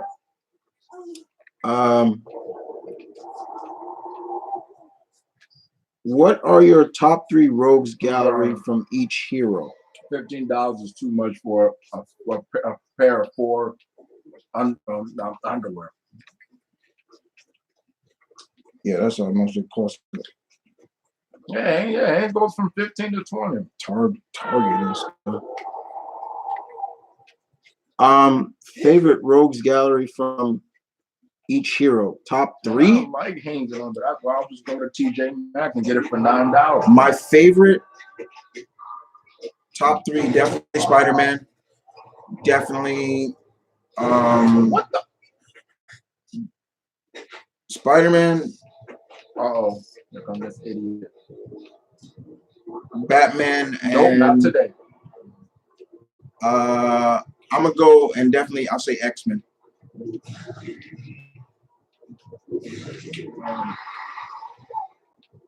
So yeah.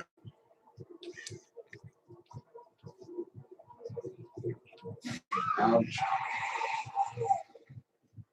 Superman's rogues gallery is slept on. Okay, here's the issue I have with Superman's rogues gallery. A lot of his rogues gallery are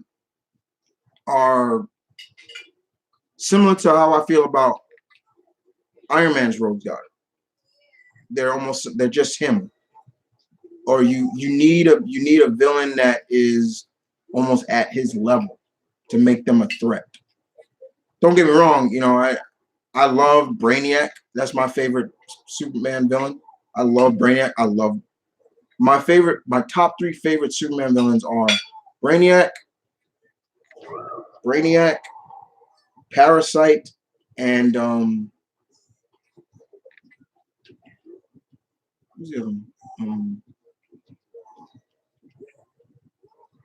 They're healing each other. It's not Zod. Zod doesn't come till later. Yeah, where the hell is Lex Luthor at? I like Lex Luthor, but it's just he's in the top 5, but he's not my top 3.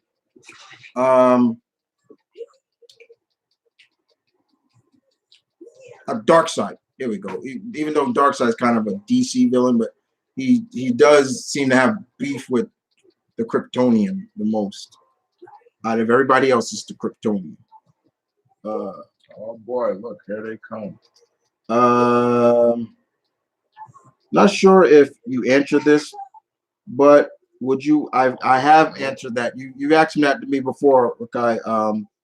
I've said that Mirage are a little bit more hardcore compared to the IDW ones.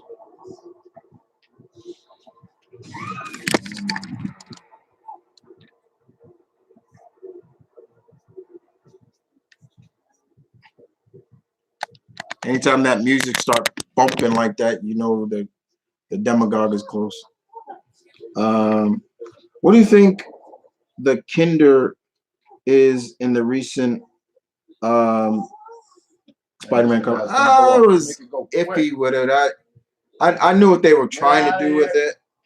This fool went up the stairs. Okay, look.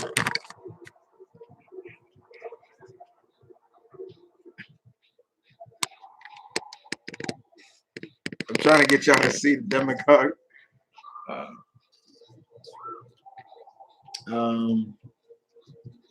Andre Partridge. What do you think? Oh, I just answered that. All right. Do you agree that if Alucard from Helsing went rogue, there wouldn't be hardly anybody who could stop him? We're talking about in his own universe, There's one person that can stand up to him. But yeah, it would be kind of crazy. Also, what are your thoughts about the new new Agents of Atlas coming? I like it. I actually talked to uh oh boy, here comes this idiot. Greg Pak when at this year's New York Comic Con, and we were talking. I was talking about how much I liked it, and the concept of this new version is more of all the Asian characters in Marvel Comics and stuff. I was like, okay, that's pretty cool. Why he did it and things like that. I was like, okay. And he couldn't tell me everything, but it was really good. If RoboCop was deployed in Gotham, do you think he would clean it up? Somewhat, yeah. Sinquan, are you looking forward to the Last Ronin? Becoming desperate measures. TMNT IDW has announced this for the summer, which this could be Yusaki Yojimbo. I hope so. Yeah, I'm looking forward to that. What is your favorite movie of the year? Hard because I haven't seen all the movies that I wanted to see this year, so I can't really give a definitive answer. But I can tell you the movies that I would be up there in my Us is definitely up there. I loved Us. I thought that was great. Scary, but wasn't too scary. But it's scary just the mind complexity of like what's scary about Us is not the tethers and all that. It's the fact that these clones were made and we don't know who made them. No, no. Who made them? That's the scary part to me. Is like who made them? How did they make it? Basically, what that is implying that whoever made them was spying on everybody in the world. Like they had eyes on this. They got their DNA somehow. That's the scary part. That's the scary part. Definitely. Us is definitely up there. Endgame, yeah. Endgame was great because that was the end of an era. End of an era, 10 years of the MCU comes to an end. The new era begins. And I'm looking forward to seeing how the new phase of MCU goes. I'm looking forward to these movies. I'm looking forward to these TV shows that's going to connect into that. Like now, when you say MCU Phase 4, you don't just say the movies now. You're saying those TV shows. I'm looking forward to Winter Soldier and Falcon. I'm looking forward to WandaVision because I really want to see what. I'm looking forward to the movies. I'm looking forward to Doctor Strange. I'm definitely looking forward to that. I'm looking forward to Shang-Chi, the movie. Because I want people to understand why I love this character so much. I'm looking forward to seeing the real Mandarin. The real Mandarin. I'm looking forward to the one movie I could say I'm probably a little scared for in terms of Phase 4 is the Eternals, because I'm feeling like not a lot of people know who they are. They don't. A lot of people. They're a Jack Kirby creation, but a lot of people don't know who they are, and I feel that this may be the turnabout of what people thought was going to happen with the Guardians of the Galaxy. Everybody thought that was going to be the chink in the armor, and that wasn't going to do so good, and it turned out it was wrong. Well, you guys work on something. I wouldn't say I'm thrilled to see it, but I am interested in seeing how they play it off. Just crouching and no action. Black Widow, I'm interested in watching because even though it's a prequel, I'm looking forward to seeing kind of her story, what she deals with her past, because the end of it is we all know she dies. So people need to get that out of her head and thinking that this is going to mean Black Widow's coming back. What's cool about this is it incorporates some of the other characters from the Black Widow world that people know or they don't know. For example, Iron Maiden, the character that Rachel Weisz is playing. Um, um, Yolanda Bolova, who is the second Black Widow, the character Miss Pugh is playing. Red Guardian, who David Harbour is playing. He's the leader of the Russian equivalent of the Avengers, called the Winter Guard. I know, I want to see how they're going to play Taskmaster off in this, but the concept is still the same. Is like, don't think that there's going to be, this is meaning Scarlet Witch is coming back. No. Black Widow. What I say, Scarlet Witch, yeah. Black Widow's coming back. Like, no, she died.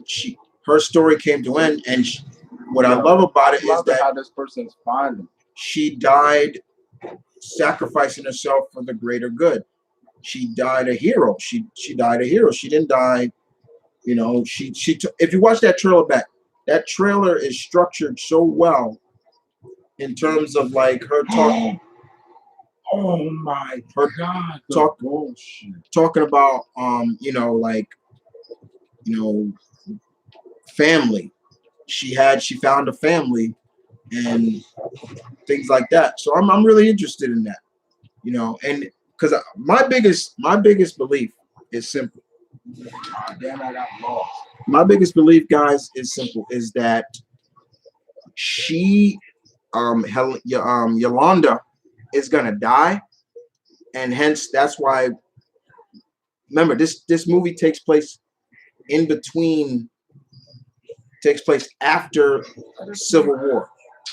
So I have a feeling that the reason why we see Black Widow with the blonde hair is because she's honoring her falling fellow Black Widow. That's just me. I think that's what's gonna go down.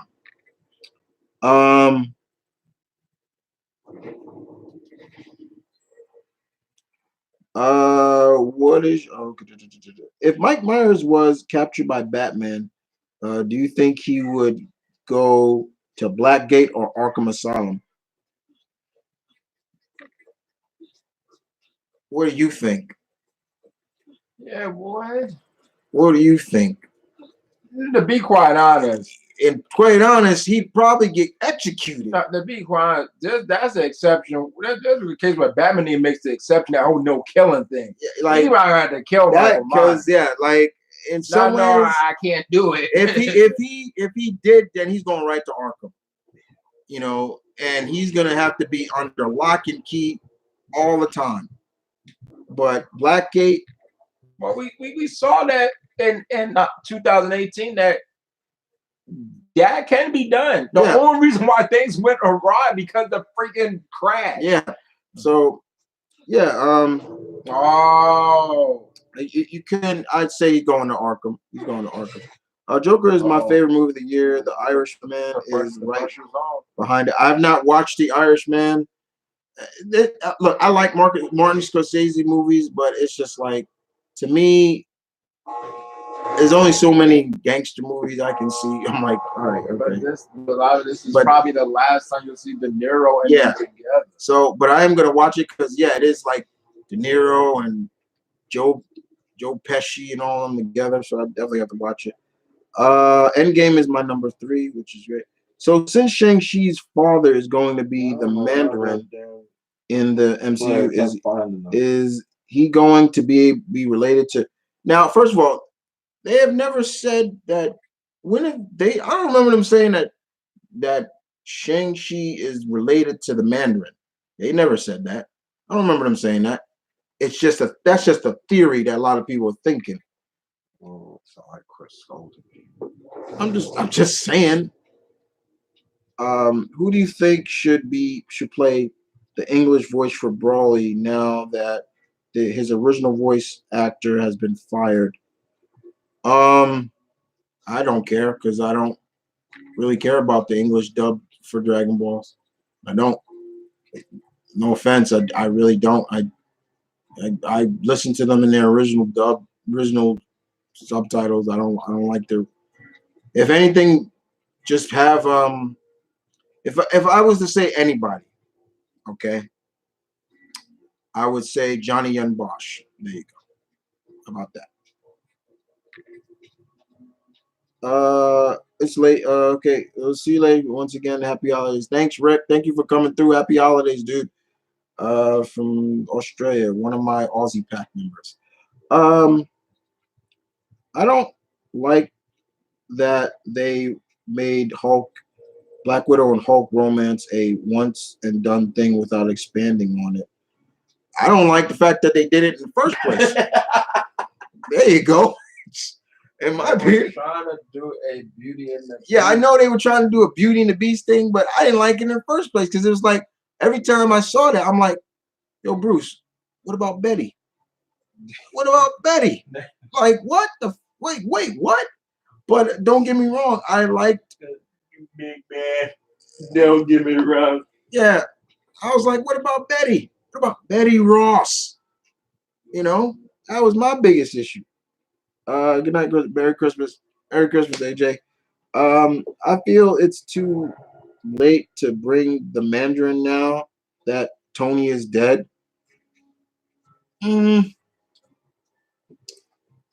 Let's see. Yes, the Mandarin is Iron Man's enemy, true. But the MCU has taken some characters out of the norm of some characters. Like, for example, they took. Was it too late to bring in Hela into Thor and not bring in Enchantress first? In my opinion, they should have brought Enchantress first before Hela and Surtur. Okay, but the Mandarin had to find a right spot. It's all strategy. You also got to look at it from a strategy standpoint. I know why they did it. I know why they brought the Mandarin in now. But it was always seeds that there was the real Mandarin was in the MCU. After, because I hated what they did. I love Ben Kingsley, but I hated that. I hated that. Like, being a red herring. Yeah, it was, yes, a red herring. I hated that. Like, he was just acting. He was just an actor.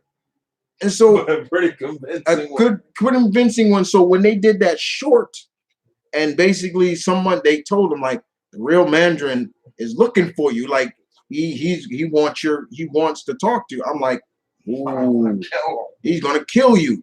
So yeah, I don't mind that they bring in the him now. It's better late than never. I'd rather see him now than never. You think they're gonna do Fing Fang Foom? Look, Fing Fang Foom is a character that, once again, because he's an alien, so I could see Fing Fang Foom in Guardians of the Galaxy, his race in there. But I want to see the real Mandarin, and I don't care if they just modernize him more, where he's more of the business looking type Mandarin that we saw in Iron Man comics later. The rings embedded in his back. I don't mind if they put the rings embedded in his spine, or he wears them and he just has long hair and things like that. But he's a badass and a very intelligent badass. Because the Mandarin I don't want to see is the green skin that was in the 90s cartoon. Don't give me that one. And yeah, don't give me the stereotypical one either. Stereotype one. Yeah. But I want to see the Mandarin. When I heard the Mandarin, I'm like, yeah, thank you. I know. Shang-Chi better have the best fight scenes. Exactly. Shang-Chi, when it comes to fight scenes, this dude, they better do fight scenes like he's a martial artist. And that's the one thing I've not liked about the MCU is, like, characters who are pure-blooded fighters. They tone them down. Exception of Steve Rogers. You thought they toned down T'Challa? No, Man, T'Challa was kicking ass. Not T'Challa, but he could have been better. What's better then? Because what he did was pretty spectacular. Okay, like example. Okay, here's an example of toning down somebody's prowess, in my opinion. Black Widow a little bit. She should be much better than they portrayed her. But she's had she kind of had the first hallway scene. Yeah, that hallway scene was good, but it could have been so much smoother. It was a little. It was a little off. Like, but she was presented as well. I would say Clint. Oh yeah, Clint never really been given a chance to show, except for when he was under control, and even that. Yeah, he kept getting Clint. Okay, yes, Clint, because I think people get this misconception he's just an arrow. That he's just an archer. Hawkeye can fight too. Don't get me started on Thor. Yeah, god damn Thor. Yeah, Thor. God damn. Especially in 2. Thor. All he relies on is the hammer, and I'm like, the point the hammer was played out in Ragnarok. Were you the god of hammers? Yeah, like, what are you, god of hammers? Are you Thor, god of hammers? It's like, god damn it, he can fight without the hammer. So when he finally was fighting at the end of Ragnarok without a hammer, I was like, a little too late. But even still with that, yeah. He wasn't doing any hand to hand. He was basically doing Raiders. He was just throwing big haymakers. That spinning. Yeah. Basically doing Raiders, Santa Monica. Yeah. He's also just doing big haymakers, and he did a savant kick and things like that. But Wolverine. Yeah, but yeah, it's got a real name for it. But don't get me started on Iron Fist. Yeah. Oh, yeah. See, we're not doing that. No, we're not doing that. But yeah, there are with Shang-Chi, they need to really go out there with this guy. This guy is called the master of yes, they say master of kung fu, but he knows more than just kung fu. And Shang-Chi should be the first Marvel martial art flick. Right. And don't be a typical martial art flick, but yes, but the core of it is the martial art. It has to be that. Which is what Iron Fist should have been for the Netflix series. Right. So yes. Man, watching that with the drunken, I'm like, yo, this is crap. Yeah. So yeah. With that, yeah, Shang-Chi definitely needs to. I'm so looking forward to the sequel to. I'm just like Iron Fist. Yeah. I'm like, Iron Fist should have the best fight scene. Even in terms of the Marvel Netflix series, I liked, but I felt like even Daredevil was kind of toned down a little bit. My man! He was. He's a ninja. Oh no. He felt more like a boxer than a martial artist. Okay, yeah, he did. His fights were on the gritty side and more of like kind of a brawling boxer. And I guess that's in terms of a lot of times are showing him, his mouth all bleeding. Yeah, but to me, when I think of Daredevil, who is my second favorite Marvel character of all time, Daredevil has had gritty fights. Yes, he's a blind ninja, meaning this guy. It could be worse. It could be worse. It could be you getting hit with a 2-piece and a biscuit in the first freaking fight scene in the movie. I'm not gonna lie, but yes, Marvel sometimes tends to really play off, tone down some of their best fighters. Another good example of that, to me, this is just my opinion, is Gamora. Yeah, that's a great case of being toned down. Gamora, Mantis. She showed. If you don't know these characters, Drax. God damn it! Like, this guy can kill Thanos with his bare hands, and that's what he was made for, to kill Thanos. And he relying on them knives. Did you look at the big fight? He was stabbing Supergiant. He just I'm like, what the hell? Like, Gamora. You know what Drax should have came across like? Who? Since we haven't got it yet. What? He should have been the first piece of Kratos on the big screen. Right. That's what he should have came across. Gamora So is yet to see a God of War movie. Gamora is, you know, and everybody knows it. She's known as the deadliest woman in the galaxy. In the galaxy. In the galaxy. She can take Thanos hand to hand. Come on, man. We don't see that a lot. No, instead, what we got was, I always say it, Daddy, I don't want to go to the dentist. No. She relied more on her swords and everything like that. I'm not saying that. And kicking Quill in the balls. Yeah. Mantis, they really kind of messed up Mantis. Because all they did was focus on Mantis being able to touch people and feeling their emotion. Like probing. Yeah, she is a hell of a martial artist, and they don't show that. That's my issue sometimes. Like, you take away, they don't put the whole essence of that character. So with Shang-Chi, they really got to focus like, hey, this guy is one of the best martial artists in the Marvel universe. I'm sorry to say, but until maybe the final fight scene, he basically should go untouched. Yup. Until there's somebody that's on his level, which would probably be the Mandarin. Yeah, so but he should probably go untouched. Like, I'm not saying it, but I'm just saying, like, it needs to, Shang-Chi's movie needs to be out there. I know a lot of people. Next Marvel movie. I know people are saying that it could be. They're saying that the Shang-Chi one of the. Is he Marvel's top martial artist? Yes, he's Marvel's top martial artist. Yeah, so we're just saying that there needs to be the first like authentic Marvel martial art. It's basically you're taking Bruce Lee. It's basically, what if Bruce Lee was, I didn't say he can beat Thanos with his bare hands. No, he can't. But he has beaten.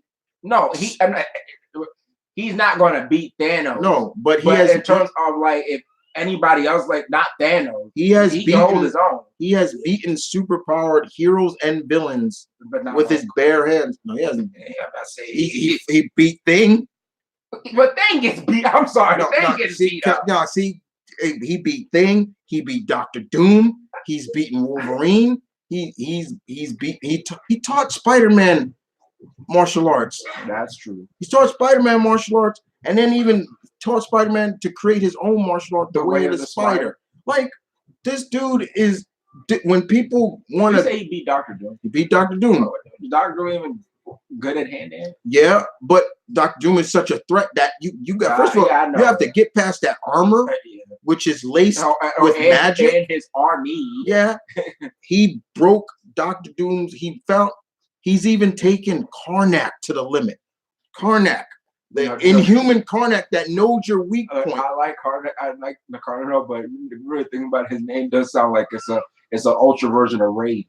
You want to use some Karnak, get rid of these roaches. So yeah, like, see that, and that's the thing right there. And speaking on that, like we don't use a Raid anymore. Speaking of martial artists, right? If Marvel had kept had the Inhumans stay in the MCU, we probably would have saw a true martial artist with Karnak. But instead, they brought that stupid garbage TV show, and that just ruined them. So hopefully, we do see the return of the Inhumans somewhere in shape form in probably Ms. Marvel's TV series, because they're probably going to keep her an Inhuman. I'm just saying. I ran my mouth off of long enough. But this bird does a 180 flip. Should they? They should have brought Betty Ross back and have her and Bruce Banner together. Black Widow and Banner could have been something interesting. I really wish they did have brought Betty back. Around, Jay. Mano versus MCU. Oh, damn it, she found it. I don't know. You need to show the viewers the freaking spirit. Okay, here's the spirit. Malcolm hates her. I actually feared her. Yeah, he actually scared of her. No. All right, let's see. Do you think that DC Comics should make a comic mini series, or at least lesser known Batman villains like Baby Doll or Great White?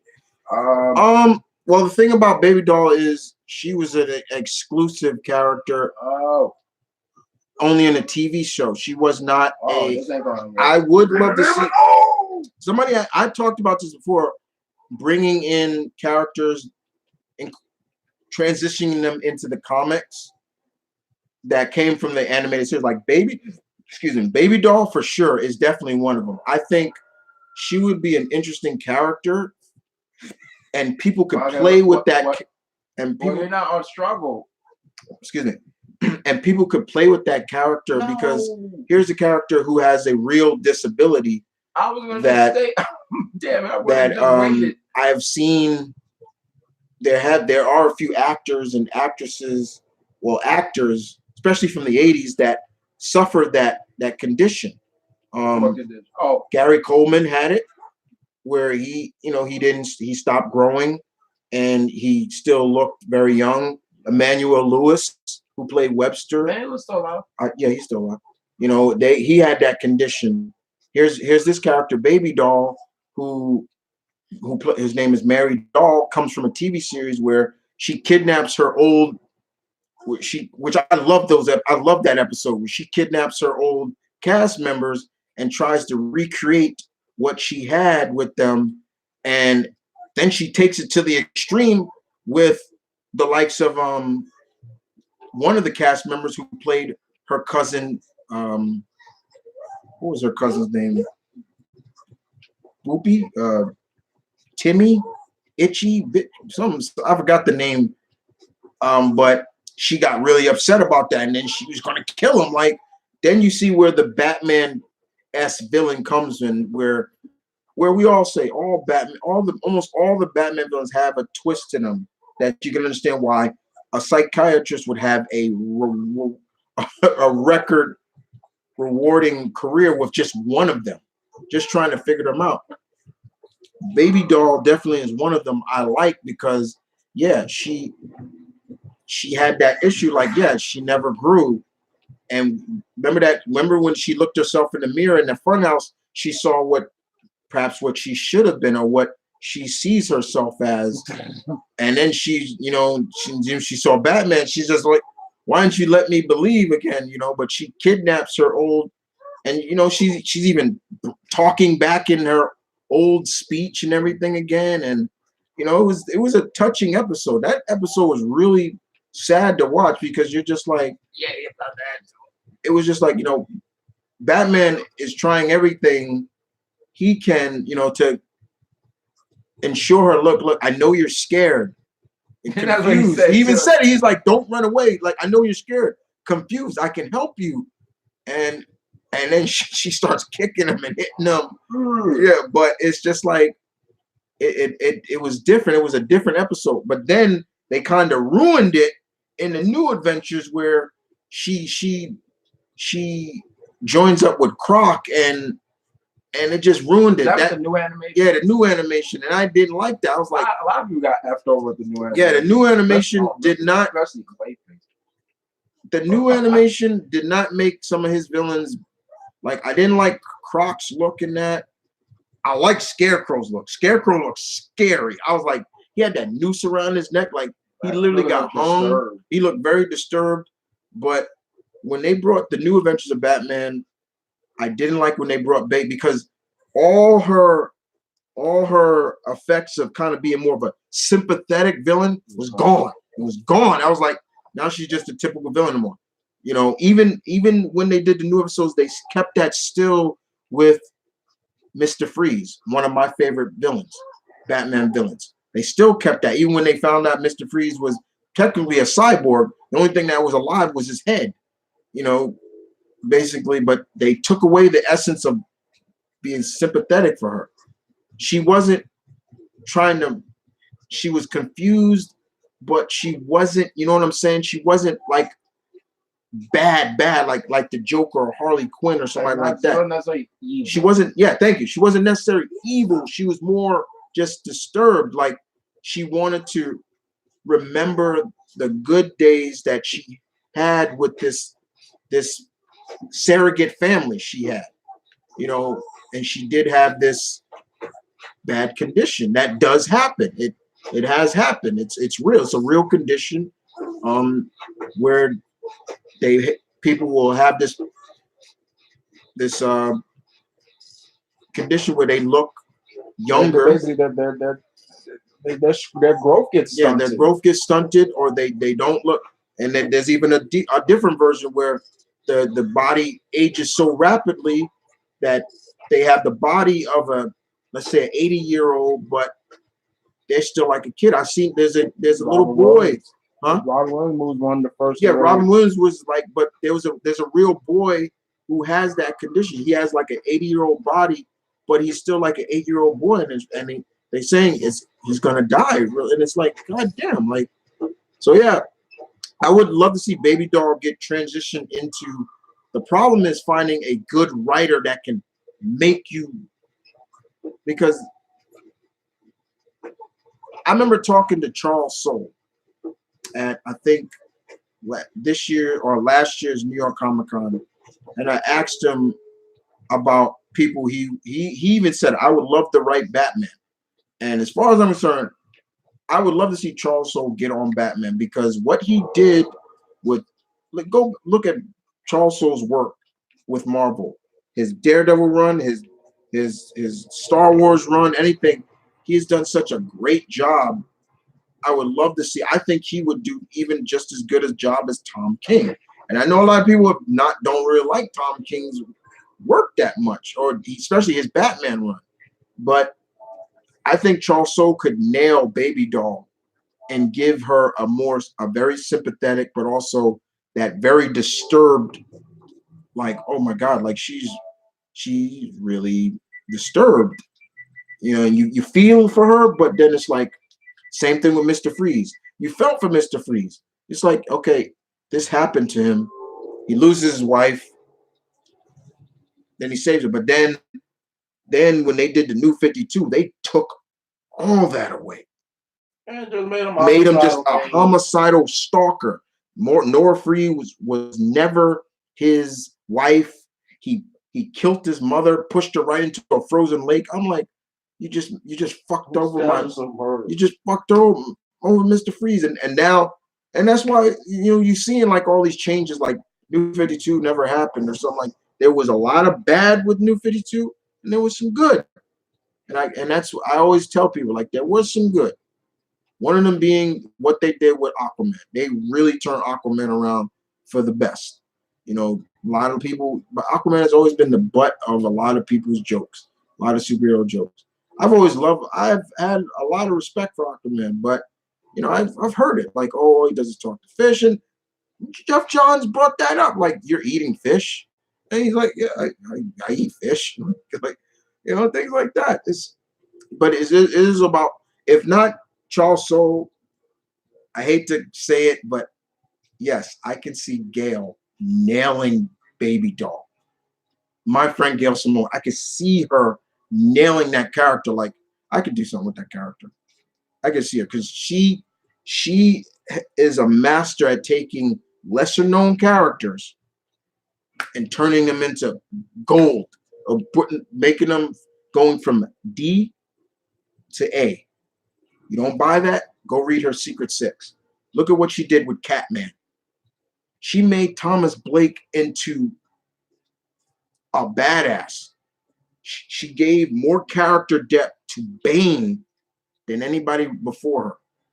She is a master at taking those lesser known characters, turning them into something more.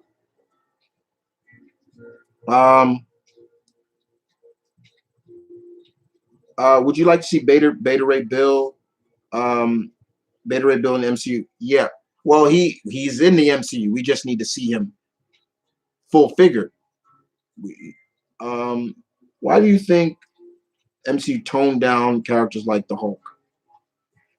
I don't know. I don't want to just say, oh, SJW. I hate that. But you turn this character down from being what he truly is. Like, the angrier he gets, the stronger he gets. You give him some, and then, like, yeah, I wasn't expecting Hulk to beat Thanos. But what I was not expecting him is to be almost like scared of Thanos. That ain't never happened. Like, Hulk ain't scared of nobody. Like, if he gets beat, he gets beat. But he ain't scared of nobody. Thor really toned him down. When, like, for example, when Thor came in the battle in Wakanda, that was like almost the first time really he felt like true Thor to me.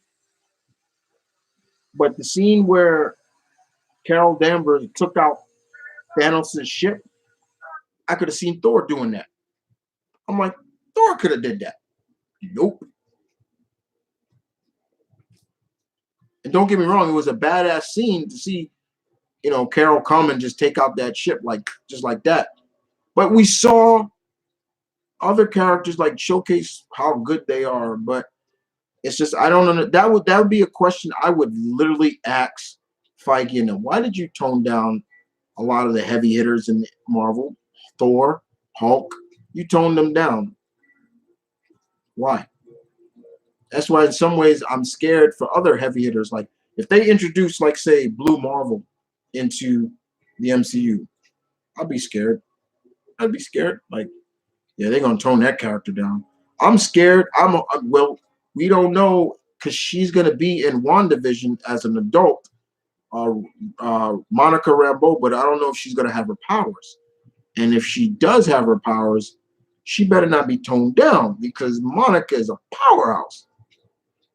I'm scared, a little scared for when they introduce the X-Men. Like, don't tone them down. Like, don't tone down Storm. Like, don't tone Storm down. Don't tone Jean down. Like, these are Omega level mutants. And now that they're really putting the emphasis on what Omega level means, don't tone that down. Don't tone it down. You and your fellow content producers should have a Discord. I keep hearing people say I should have a Discord. I hear that all the time. I hate what they did to Korg and Meek in the MCU.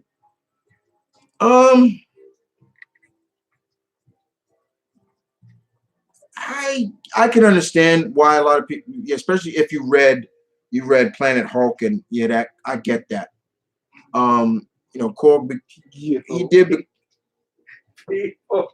did become like a comedy. People will not let this go. What? Those recent pics of Cardi B. What happened to Cardi B? Those recent pics of Cardi B. I think one like the supermarkets or without makeup. Yeah, someone's like she looks like the. Oh. She looks like the person from Shrek, who had the bandana. What do you want? Oh, that's fucked up.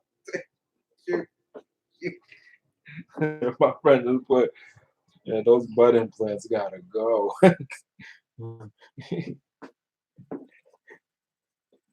Butt implants. But they keep using this picture.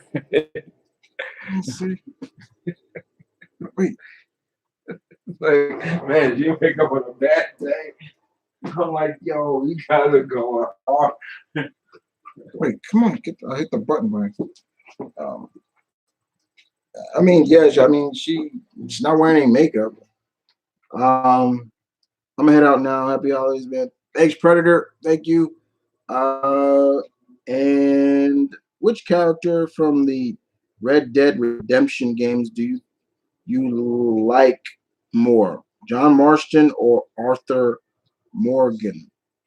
Okay. This is maybe a little interesting, guys, but I have not played Red Dead 2 yet. I have not played it yet, so I can't give an answer to that. But I've seen some footage of him, and it's okay. I still like Marston better. I'm gonna head out. Happy holidays, Travis. Happy holidays. Happy holidays to Darth. Happy holidays, and happy holidays to Myron. And with that, guys, I'm gonna call it. Just want everybody to have a happy holiday, guys. Be safe. Enjoy your day tomorrow with your families or whatever if you celebrate it. I'll see you guys next year as well. So it should be fun. Just be safe. Don't eat too much or so. And have a little bit of the bubbly if you want. Sorry, I had to say that. And Cardi B.